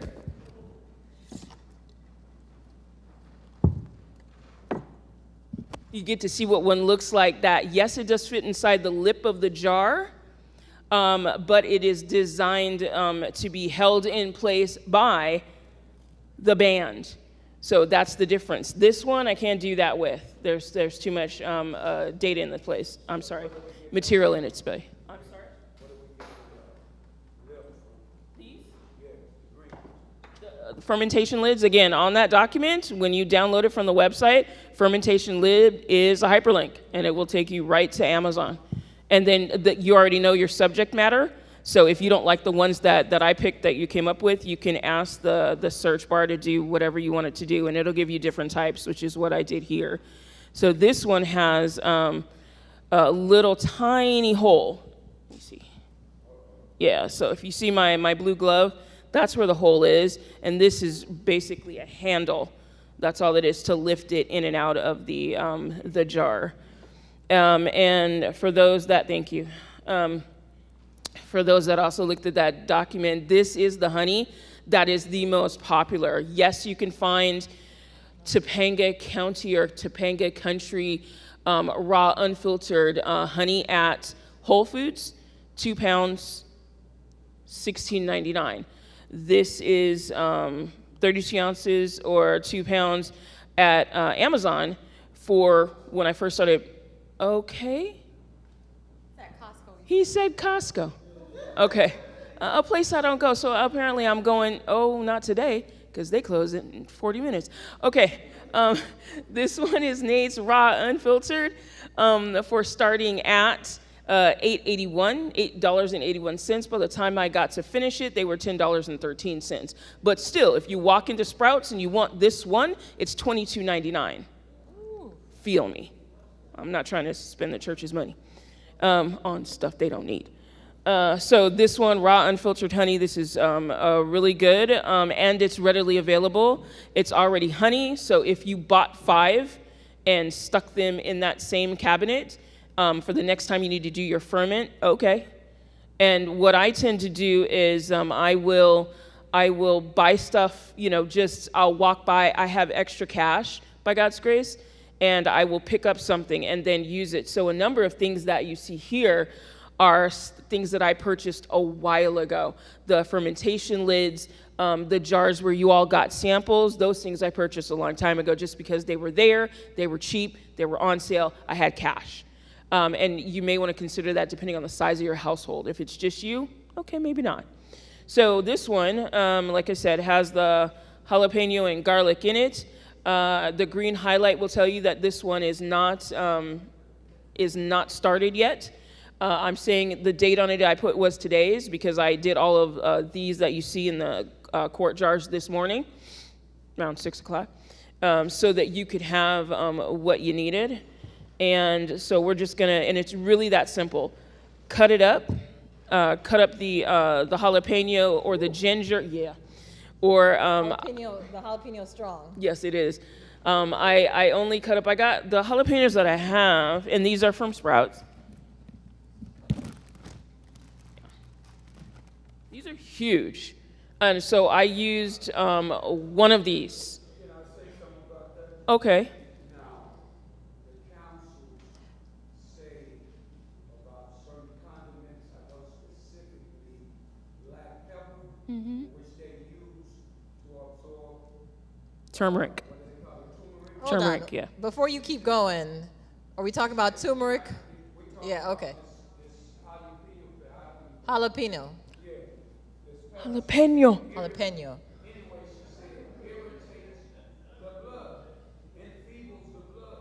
Jalapeno peppers. Yeah, no, we've talked about black pepper. I don't think it said anything about jalapeno. Condiments could also mean like ketchup and vinegar. What you want to remember is one, the health. That's okay. No. You want to remember that one, the health message is progressive. 2, it depends on how you use the thing. So when she's talking about like cinnamon, who hasn't had a cinnamon bagel or donut? Those are my favorite. But I'm eating it as candy. That's the problem. If I use cinnamon as a medicine to treat my pancreas or the sugar that may be in my bloodstream that I don't need, that's okay. It may also irritate my stomach, which is why you use capsules, which is we will get to in a minute. With jalapeno, if you eat this raw and you're not from a country where you eat that all the time, that may cause a problem, but here's the kicker. You may have a problem with garlic as well, but it's exchanged with the honey. So where this and the chili pepper will be a little bit warm, the honey with the garlic is not, because the allisin's been exchanged, so you've got now these nice little honey pieces that are candy, but they're still garlic. So this is a candy you can eat, and you eat it for medicinal purposes, and that's part of the point. Cayenne pepper is also irritating, but if the person is irritated and not damaged, then yeah, I'm gonna give them cayenne pepper in a capsule versus having sprinkle it on food if they can't handle that. Always when you're taking medicine, unless it's a drug medication that says you need to take it on an empty stomach, do take it with either food or water so that your stomach is doing something else. Yeah, go ahead. Cool. And you're not gonna pull all of that.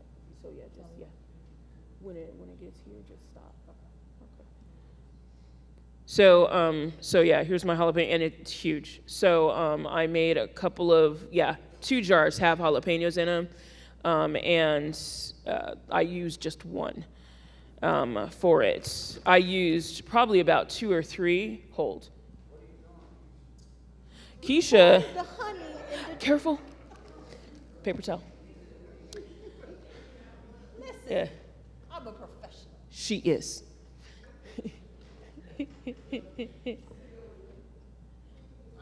Oh, do we have anyone? Yes, sir. I'm sorry, we didn't get to you. Yes, sir. Everybody's familiar with Dr. Sebi. He's done a lot of research from natural homeopathic things in the earth. He had this thing on alkalinity, but he also said he has a list of things that are alkaline and list of things that are not.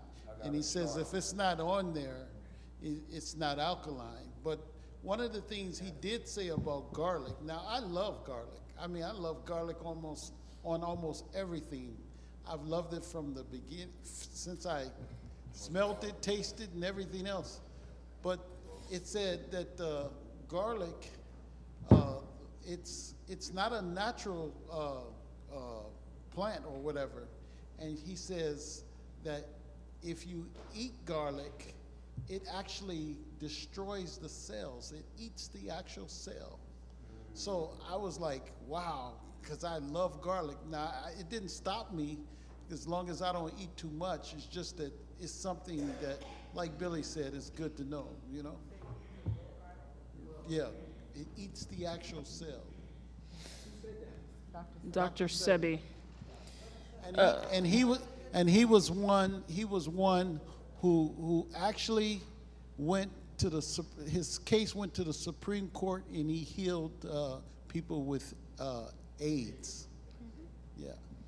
I don't doubt it. The one thing we do want to remember versus Dr. Sebi, and I can't have enough garlic or broccoli, but we can leave that alone.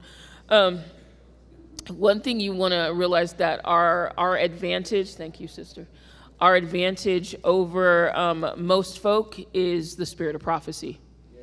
So that's our advantage. Her perspective is not just hers. At the time she was given the message, she was speaking, or the Lord was having her speak to the people at the time, which is another video I wanted to show. With Sister White's writings, it's the principle. And we have, as Adventists, sometimes we make stuff a law or a commandment when it's supposed to be a guiding principle. And the video I wanted to show you does speak to that. You do want to make sure that you adhere to the principle. So in this case, also, if you remember, fermented foods, that's a no-no, according to SOP at the time she wrote it. Fermented foods, nope. Because, apple cider vinegar? Nope. Because at the time it was being made, or apple cider and ginger, at the time it was being made, they were using rotting apples. Like the entire animal. They were using rotting ones, fresh ones, on the ground, didn't matter. They were using that to make cider. So she said no, because of the content of it and how it was prepared. And if you look in Ministry of Healing, in the foreword, you have a message from the publishers that say exactly that. She said this, however, feel free to drink your Martinelli's sparkling apple cider now, because Martinelli's does it with fresh apples. So her advice is moot on that point. However, the principle is still there. So Bragg's apple cider vinegar, I spoke to a friend of mine down south recently because I was asking him about the ferment issue, because that was a no. And we understand that it's a no.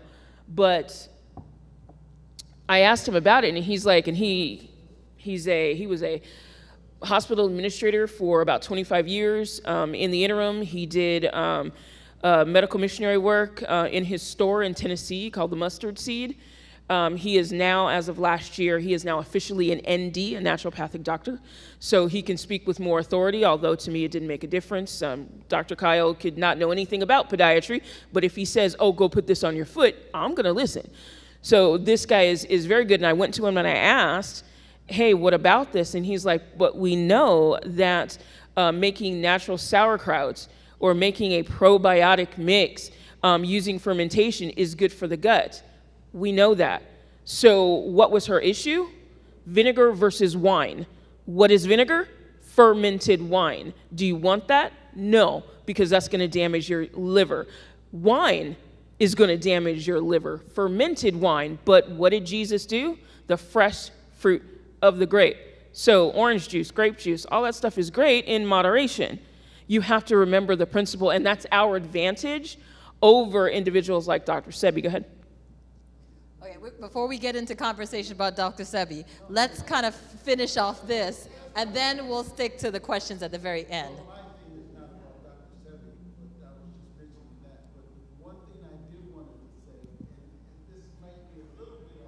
Yeah, maybe.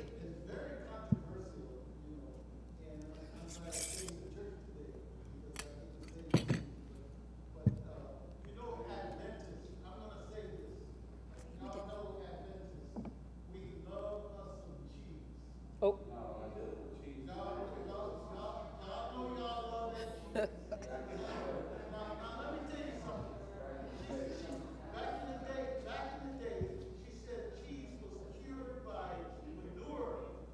Okay. I see you. I know you're going someplace, but we're going to get distracted. And last time, that's what happened. We were here for 4 hours. I'm not saying don't say the comment. Maybe just hold the comment. Hold the comment till we're done. Just hold on to it for a minute. We'll get to it when we're done. Let's just finish this for those who want to see it and then may have to run off. All right. All right. So you've is there anything else you want to? Yeah, hold on. We need to make my way. Almost got that. Don't quit my day job. Okay, so what you see happening here, this one I had already cut the, thank you. This one I had already cut the jalapeno, put in, and in this case, because I was making it with an additional ingredient, raw garlic, raw honey, I have approximately, here.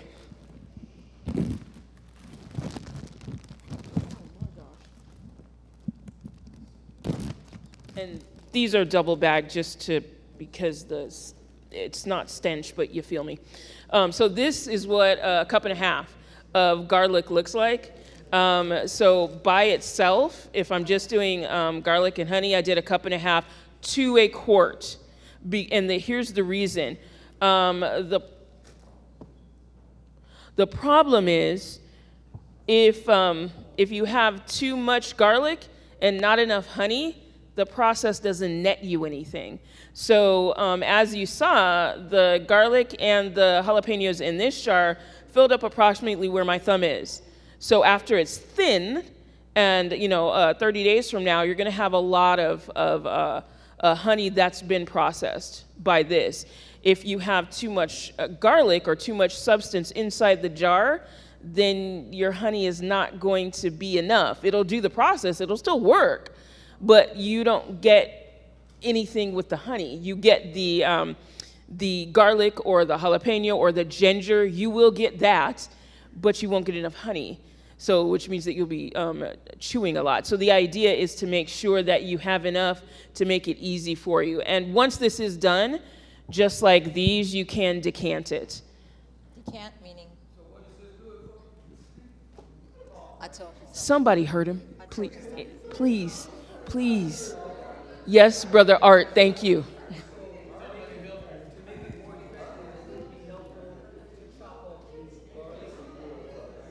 Not in this case. So we're not chopping the garlic, it's all whole. Yeah, you're having it whole. Unless you're doing it raw and not fermented, then you can chop it or grate it. It's for your health and wellness, Brother Billy. He is hilarious.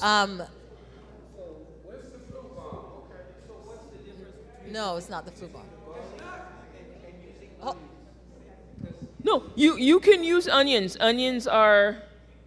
No, not allowed. Sorry, no.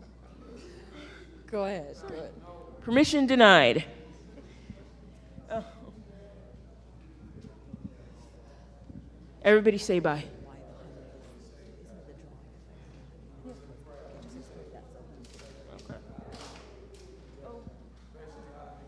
We will answer that question when he comes back. Okay, so stupid question. Who didn't get this process? Show of hands, seriously. No shame. Excellent. Okay. I'm sorry? She wants to know what the difference is if you cut it as opposed to leaving it whole. When you cut it, you release a part of the chemicals that are in it. And it doesn't mean that you can't. The idea is to keep it whole here. If you're going to do it fresh, like literally you're going to chop up a piece of garlic, put it in a spoonful of honey, you can do that then. But over time, like even a few minutes, thank you, you can, it'll lose its efficacy. So if you take it fresh, that works. If you want to ferment it, then you want to do it whole. Does that answer your question? Okay. All right, do you have one more thing to show us, and then we'll start to talk about questions? Yeah. We did this. Okay, so we're just gonna do one from scratch, just because, for no reason. So let me move these aside so you can see better. Yes, please. So as I said, this is just going to be garlic and honey. So this is 1.5 cups of garlic that my sister is going to put in that jar.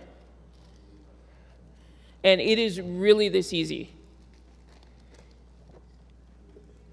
Ooh, that's strong. Yes, it is. Hand me that. I'm sorry. Cool. So is the ideology with the honey is that the honey itself, it has a drawing effect. So it is going to pull out the nutrients, for lack of a better word, Yep. out of all of these. Almost. Stop now. Coolness. And honey is antibacterial. Antibacterial. Is it antifungal? Yes. And antioxidant. And I feel like there's one more thing. Make sure it's tight. Turn it over. Did we say antiviral? There is, yeah, antiviral. That's it. Antiviral. Yeah, antibacterial. You want to make sure that when you do this part, and I'm coating each of the, or rather, she is coating each of the garlic with the honey. You want to make sure that you get that. You want to make sure, like, let's say you use a gallon jar, and let's say you don't have enough honey. You want to make sure that the garlic remains below the honey line, and somewhere here there are glass weights that you can use to stick in the top to hold it in place. You want to make sure the garlic or whatever the substance is remains below that line, so that you don't get mold, so that you get all of the garlic working for you, which is why sometimes if you don't have that, you might want to turn this every other day when you start your ferment. And within 2 weeks, they should start thinning, or the garlic should start to look like an old man. It's very wrinkled. Yeah, and you want to make sure that once that happens, then they're lighter. Honey start to extract the nutrients from the garlic. They'll get thinner, they'll get lighter, but they'll start to sink just a little bit, and they still will remain below the honey line, which is what you want. So what she's starting with here, we filled the jar up to about 1.5 inches above the neck. Below the neck. And then once this is done settling, then we'll pour in more to make sure that we keep the garlic below the honey line. Okay, real quick, when would we ever have to throw this out, or what could go wrong? Again, water and air are not your friends. So, so it can off gas. This is CO2. So CO2, boom, it will explode. Yeah, and you do not want that. The lady from Midwest Meanderings, she, in her kitchen at the time she made the video, she'd forgotten about it. She was doing kombucha, so that was mushrooms, but the same concept, she forgot about it, and it exploded, and it's still on the ceiling in the house because it's honey, it's sticky, it goes every direction. You do not want that. So that's why you have a fermentation lid. I used to can fruit with my grandfather. Cool. We kept the lid on with sugar. Was that the same effect? We kept the lid tight. Yeah, well, yeah, I'm sorry. She's talking more about the gas from the garlic. The garlic. Yeah. The gas from the garlic. Yeah. Yeah, canning foods It'll is help you with similar, your but ears. not exactly the same. So you were saying water gets in it, it can create mold. Mold. So if we see mold in your jar, You see mold, and note the smell. It is pungent, but it is fresh. The minute it starts to sour, that's rancidity. You need to throw the entire batch out. It cannot be saved at all. Throw it out. If there's mold, green, black, pick a color, I don't care. Throw it all out. Because that is a fear of botulism, and you don't want to poison yourself. So that is why I use the fermentation lids. Like I said, it reduces human interaction. So let's say you have a busy week and you forgot to burp it. Okay, well, that's going to be a problem because it may explode. And the reason why I either, some of you got ones that I wrapped in saran wrap, that was just to hold it in place. You want to also wrap it in a tea or a hand towel that's dark so that when you put it down, if it does explode for whatever reason, it's going to explode into that towel. So you can collect the mess. And you don't risk, let's say it explodes and it's on the floor and you have a child and they are in bare feet. That's a no. So, I'm sorry? Can you put it wrap it in the towel and put it in the plastic bag? Yeah, you can, because there's no heat exchange. So it's not like you're gonna make it sweat. Just make sure that the top is uncovered so you can get the off-gassing. That makes sense. The other ones that I could do, I have jalapeno, I have ginger that I used this morning. So I have the ones like this. I have 2 of garlic and honey, 2 of ginger and honey, and 2 of jalapeno and honey. And this is the second one that you see. These are in process starting today, 10/4, so they're gonna be done 11/4. You can start to dip in them on 15 days from now, so the 19th or the 20th of this month, you can start to dip in it, but you wanna make sure it finishes. And the longer it ferments, the stronger it gets. And to answer the question of how long it lasts, 2,000 years or so, or until you're done with the jar. And then you rinse it out, and this is honey, just like grease. So Dawn is your friend. Dawn dishwashing liquid is your friend. Yes, ma'am? Can you do the honey, the ginger, and the jalapeno? Say again. honey, ginger, and jalapenos. Yeah, that's this. This is all 4. This is ginger, honey, jalapeno, and garlic, as well as some chili pepper. So how is it used in terms of what are we like putting a teaspoon a day, or how is it that we're supposed to take it? Servings. Yeah. versus- Right, because you weren't here for the first one, so that's why I know it seems like I am belaboring the point, but that's why everybody got a extra copy of the honey fermented garlic white paper. To answer your question directly, it's a tablespoon to 3 tablespoons per day. Do not do any more than that. Because this creates a little bit of an alcohol as ethanol, and we don't want to either get drunk or have anything else happen. So it's, and that's on the jar. The dosage is on the jar, and I have extra labels for those of you that wanted to take some with you. It's dosage on the jar, how long it's supposed to ferment is on the jar, and the stage of the ferment is also on the jar. But to answer your question again, it's 1, 2, 3 tablespoons. Per day. 3, typically if you're already ill. If you're just trying to do immune system boost, 1 is fine, preferably in the morning after you've taken your warm lemon tea.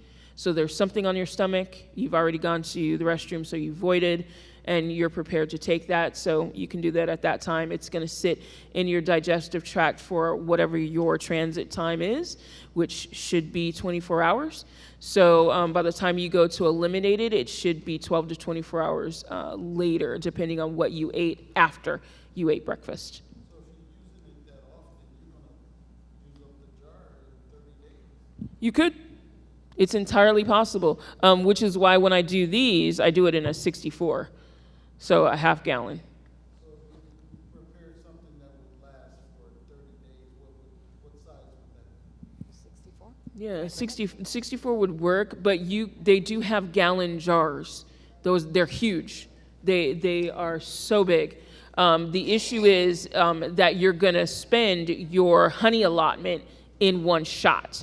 So this is 64 ounces or a half gallon. So when I make them in this size. This is done for individuals. These are just samples, and everything is sticky. Sorry. I would start with this because what you don't want to do is do it wrong, and then you've spent the money and the time and you've lost it. So start with this. You can start with the pint jar, which is 16 ounces. You can start with that. But once you get the rhythm going and you, thank you very much, know what works for you, then you can go a little bit bigger. I wouldn't go too far. I wouldn't go too far without having the method under my belt first. And that's what I did back in 2020 when COVID got started. Just because I don't cook, I don't prepare. So I do everything. I will bake because baking has instructions. So this has instructions. So I'm like, okay, I can follow those instructions.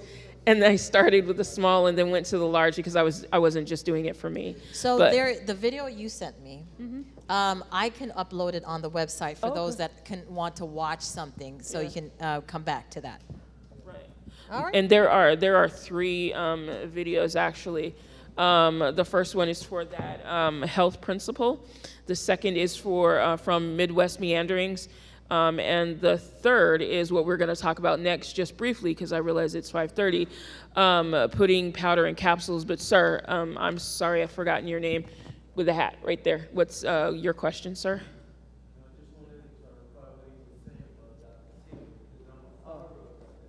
Well, before we get to that, let's finish this, and then we can have a discussion about Dr. Sebi after she's finished her demonstration. Okay, so you've got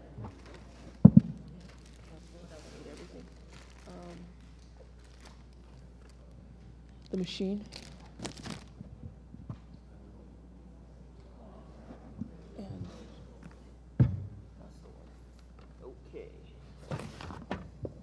Okay.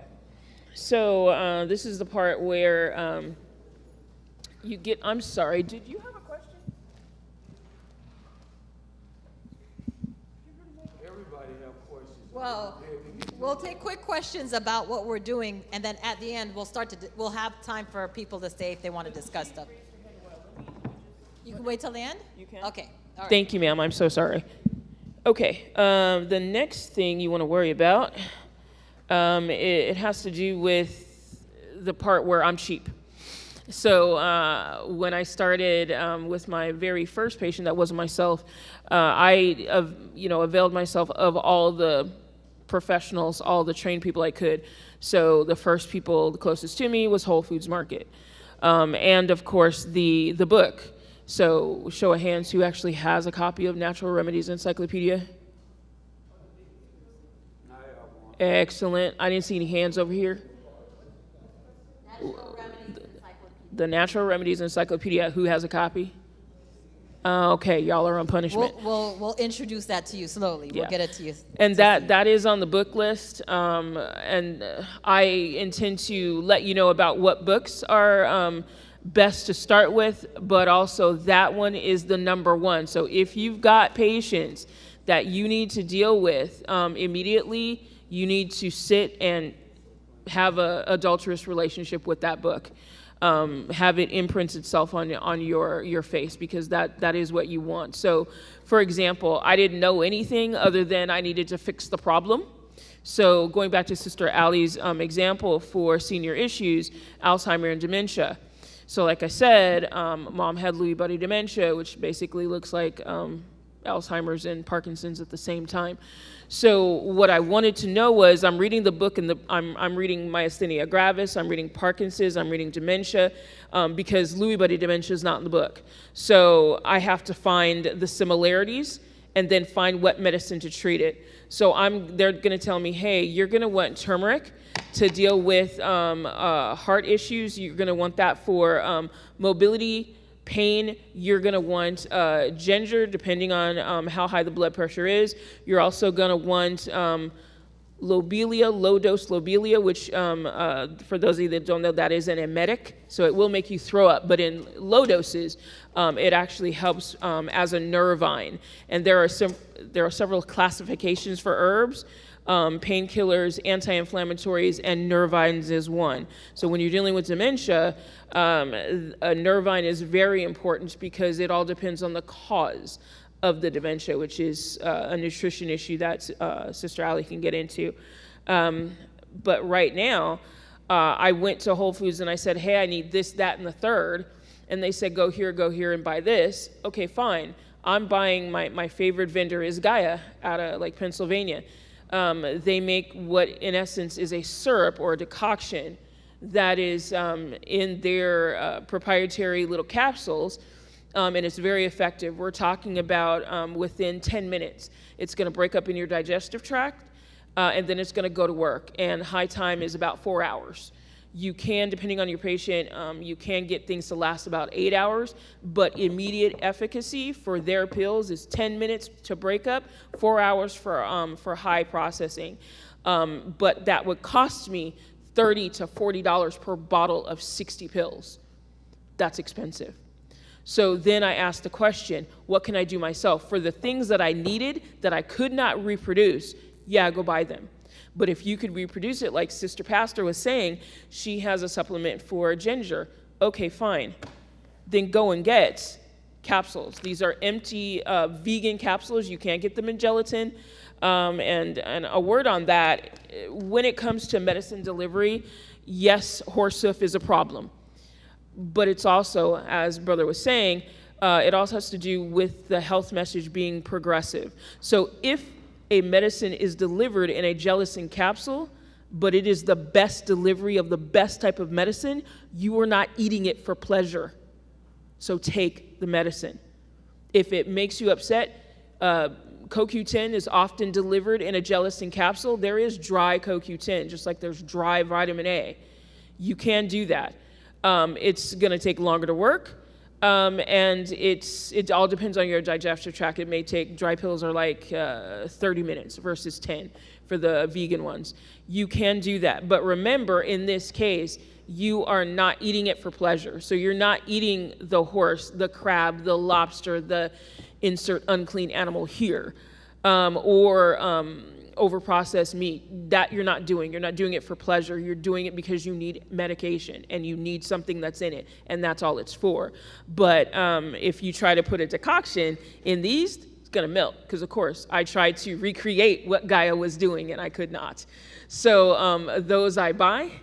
If it's dry, like turmeric, coolness.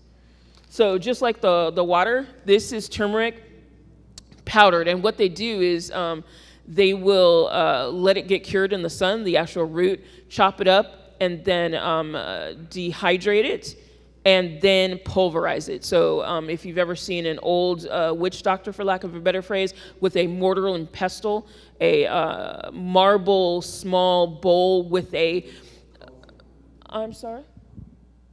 With a, yeah, you could do that, or a NutriBullet, or a Ninja. You can do any of that to work, that also works with your other herbs that are cut and sifted. Ooh, show me in there. There should be rosemary. Yeah, thank you. 2 seconds.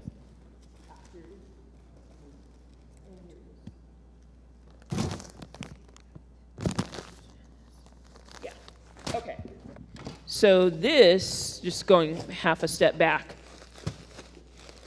you can come up and look at this. This is what rosemary looks like whole and dried. So like what Elder Smith was drinking the last time we were here, I just threw whole leaves that were dried in a cup. That's what they look like. This is cut and sifted. So somebody took this into a blender or a NutriBullet or something else, or a knife, chopped it up so that the leaves themselves go from being about 1 inch long to like this big. That's cut and sifted. This is whole, okay? And this is powdered, which we do have. We do actually, hold on. No, that's ginger. There should be one more.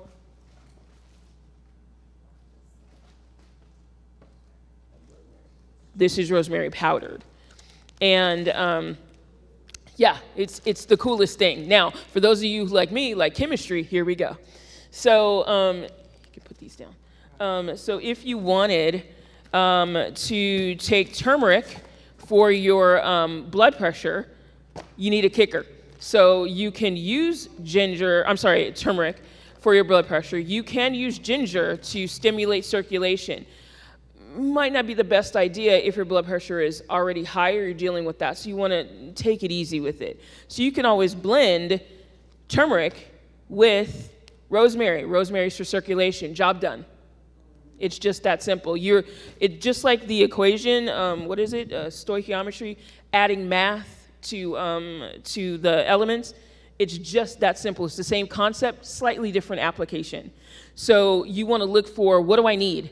And you want to limit it to 3. So if I need, let's say, a low pressure, I need circulation always, because that may not be happening. And I want to deal with, let's say, my kidneys, because I've got a urinary tract infection, so I'm going to take corn silk. I've got some pain, so I'm going to add some turmeric, and I need that to circulate, so I'm going to add some rosemary. Job done.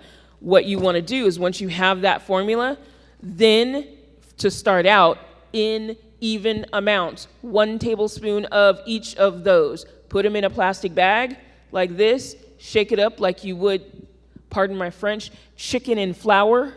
Same concept. You're going to shake that up, make sure it's all evenly distributed, and then you're going to do this part. This is your capsule maker. And thank you. This is one of several different plates. This particular one got off Amazon. What was it, like $50 for this? There were smaller ones. Back when I started, I got a smaller one that was like only 50 pills, but I couldn't find it, so I got this one because I broke mine. But this, along with these 3 plates, there's one here, there's that one there, and then this, and this is on a spring. So this is really cool. What Sister Laverna is going to do for me, because I know her hands are clean, so you need to take off those gloves to do this. Yeah. This fits approximately 100. So we're going to take these, and I don't know if you can see this, but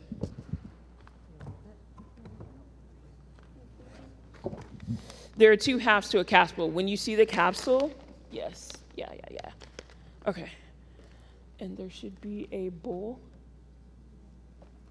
They're in plastic. 1 sec. Open sesame. There are a stack of 3 of them.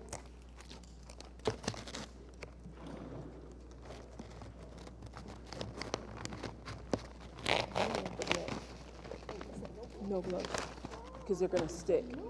No gloves. Okay. So these are also vegan. This is what 500 look like, and this is 1,000. So and it's relatively inexpensive. This is less than $20, because these are colored, probably around the same price point.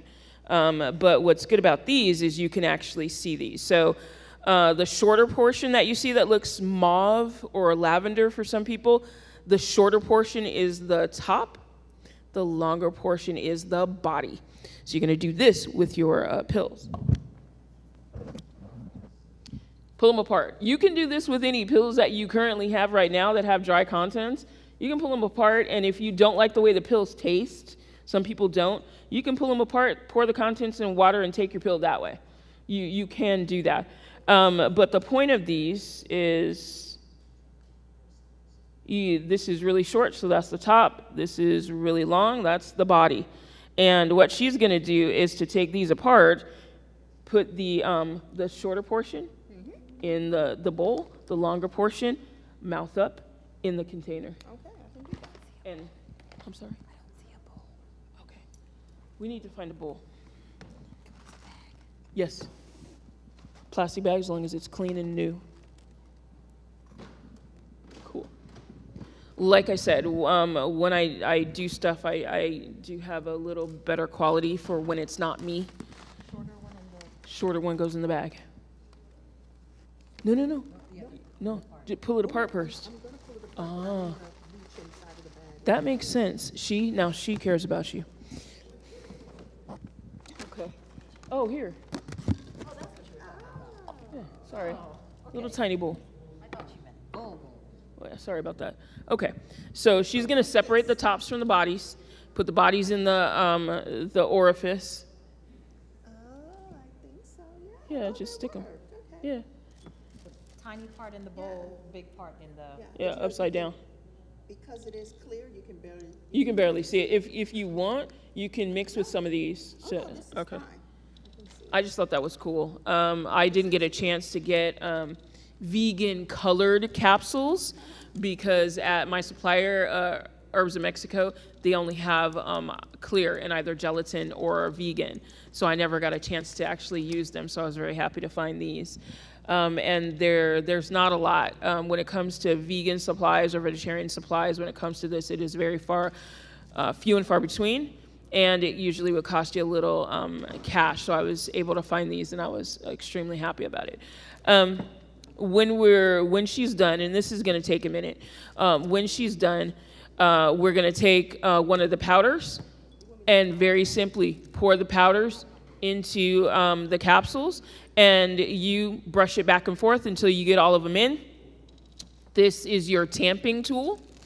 So those are holes, so this is the reverse of that. You're gonna stick this right on top, and that spring action that you saw there is what you wanna keep pressing down. And what I do is and by the way, these are size 00, so you get a lot more versus the smaller ones you may see. That's size 0, I believe. You want these are a little bit bigger so you get more medicine. And usually if you're using 00, you're getting 750 milligrams of whatever substance in that pill. So when they tell you, hey, we need you to take 2 of these as a serving and it's 1,500 milligrams or better, this is why, because of the size of the pill. And it's dry. When you're using, like Gaia has a decoction. So when the master herbalist says, hey, this is 3,400 milligrams per capsule, and the capsule is size 0, it's because it's a decoction. Which, if you recall, if you let your tea steep longer, it gets stronger. Same concept with using a decoction to fill a pill. You're going to get more of a concentrate. These are just dry. And again, so within 30 minutes, because these are vegan capsules, it'll break up in your digestive tract. If you have a problem, you're going to note, let's say when you void, and if your urine is the color of what you just ingested, that's understandable. The problem is if you go to the bathroom number 2 and the pill is still whole in your waste product, that is a problem. Your 9 times out of 10, your GI tract, the acid that's there isn't doing the job it needs to. And it could just be that you're sensitive for gelatin versus vegan, but you do want to make sure, and this is the part where it can be a little bit delicate. Doctors do this, I don't. But you check the waste product, and especially when you're doing yourself, you want to make sure that everything that you see is uniform in color and consistency. So if you happen to, like in my case, mom had pneumonia, so they gave her antibiotics.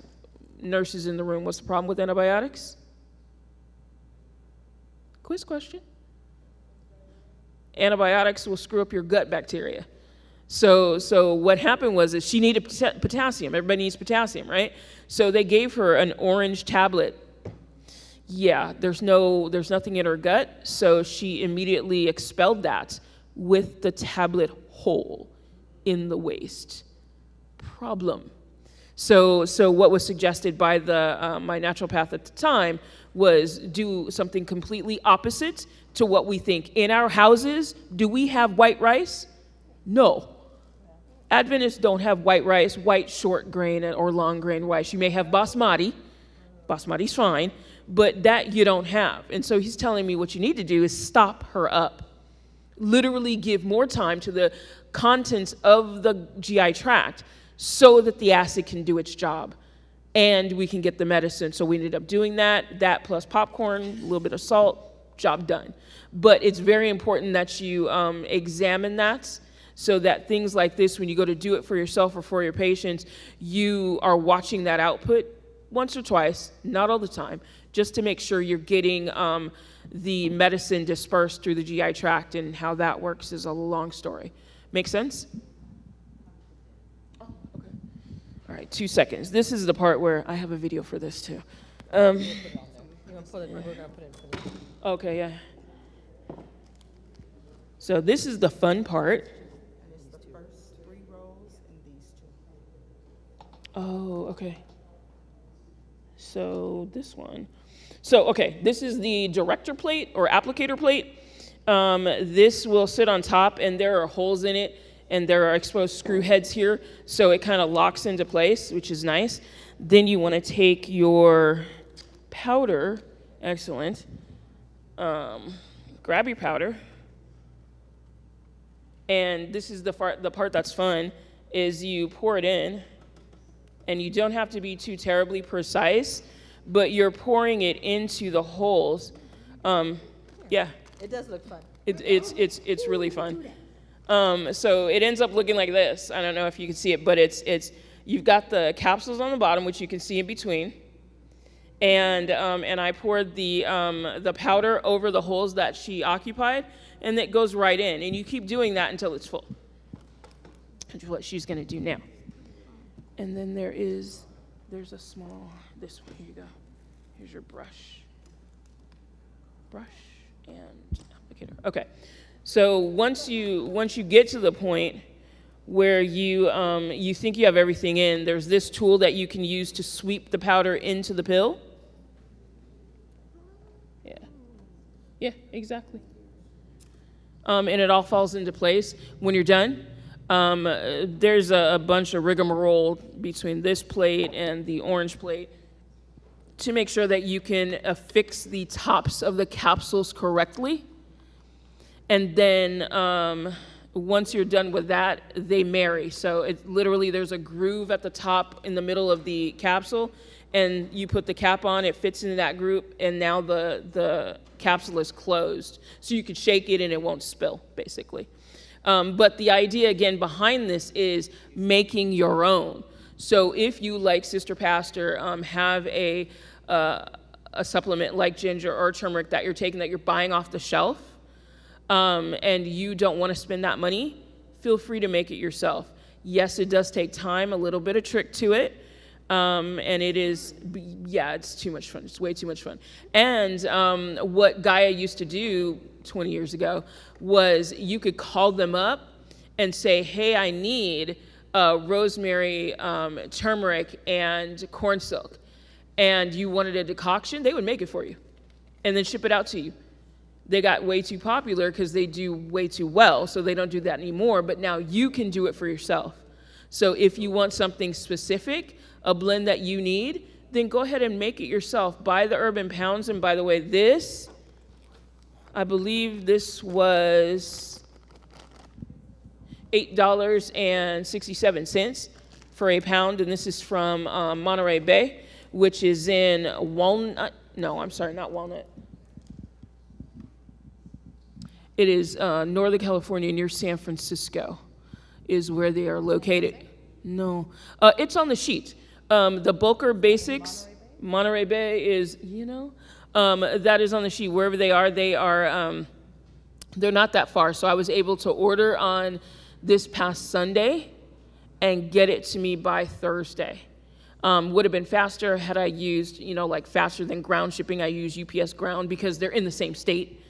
And if they don't have it, they will tell you, hey, you can say notify me, and they'll tell you when something is available. So this this rosemary is not organic. They were out of organic rosemary in powdered, but they had it cut and sifted, so I got that. You want to, yep, So what she's gonna, they go over all of them. So take this, fits in place.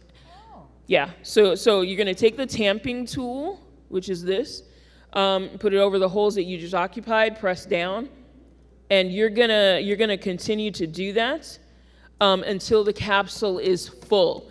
So when you're done and it's like, oh, I just poked a hole in this stuff, well, let's scrape this stuff back in and add more powder and keep adding more powder until the capsule's full.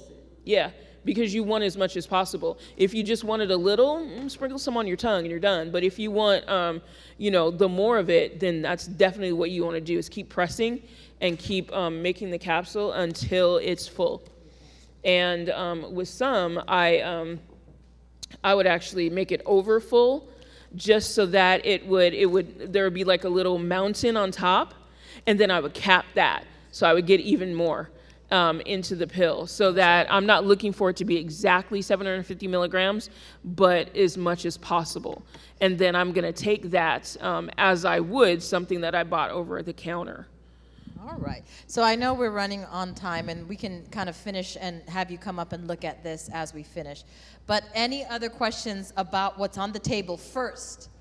And then we can take general questions if anyone has any. All right. Okay, so for those of you who have the need to leave, you excuse yourself as it is. But the questions that you all had outside of the table, or if you want to come up and look at the things on the table while we're having more discussion, you're more than welcome to do so. But any questions about any of the process, the fermentation, the teas, the pills? Yes, ma'am. Oh, okay.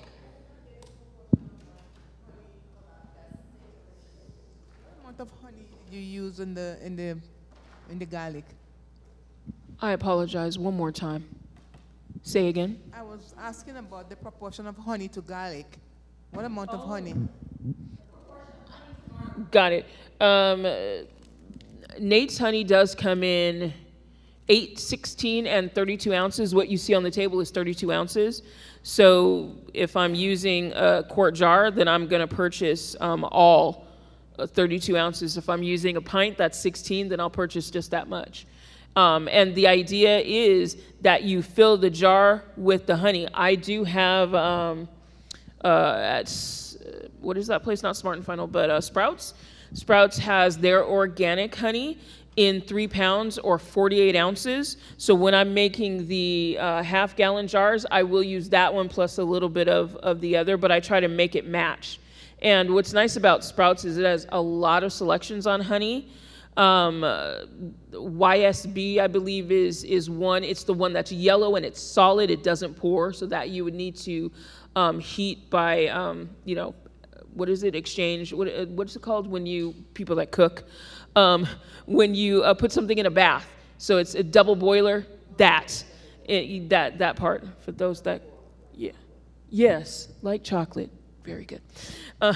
You want to do that, but the idea is your honey needs to match the size of your jar. So if you're doing just a pint, which is 16 ounces, then 16 ounces of honey.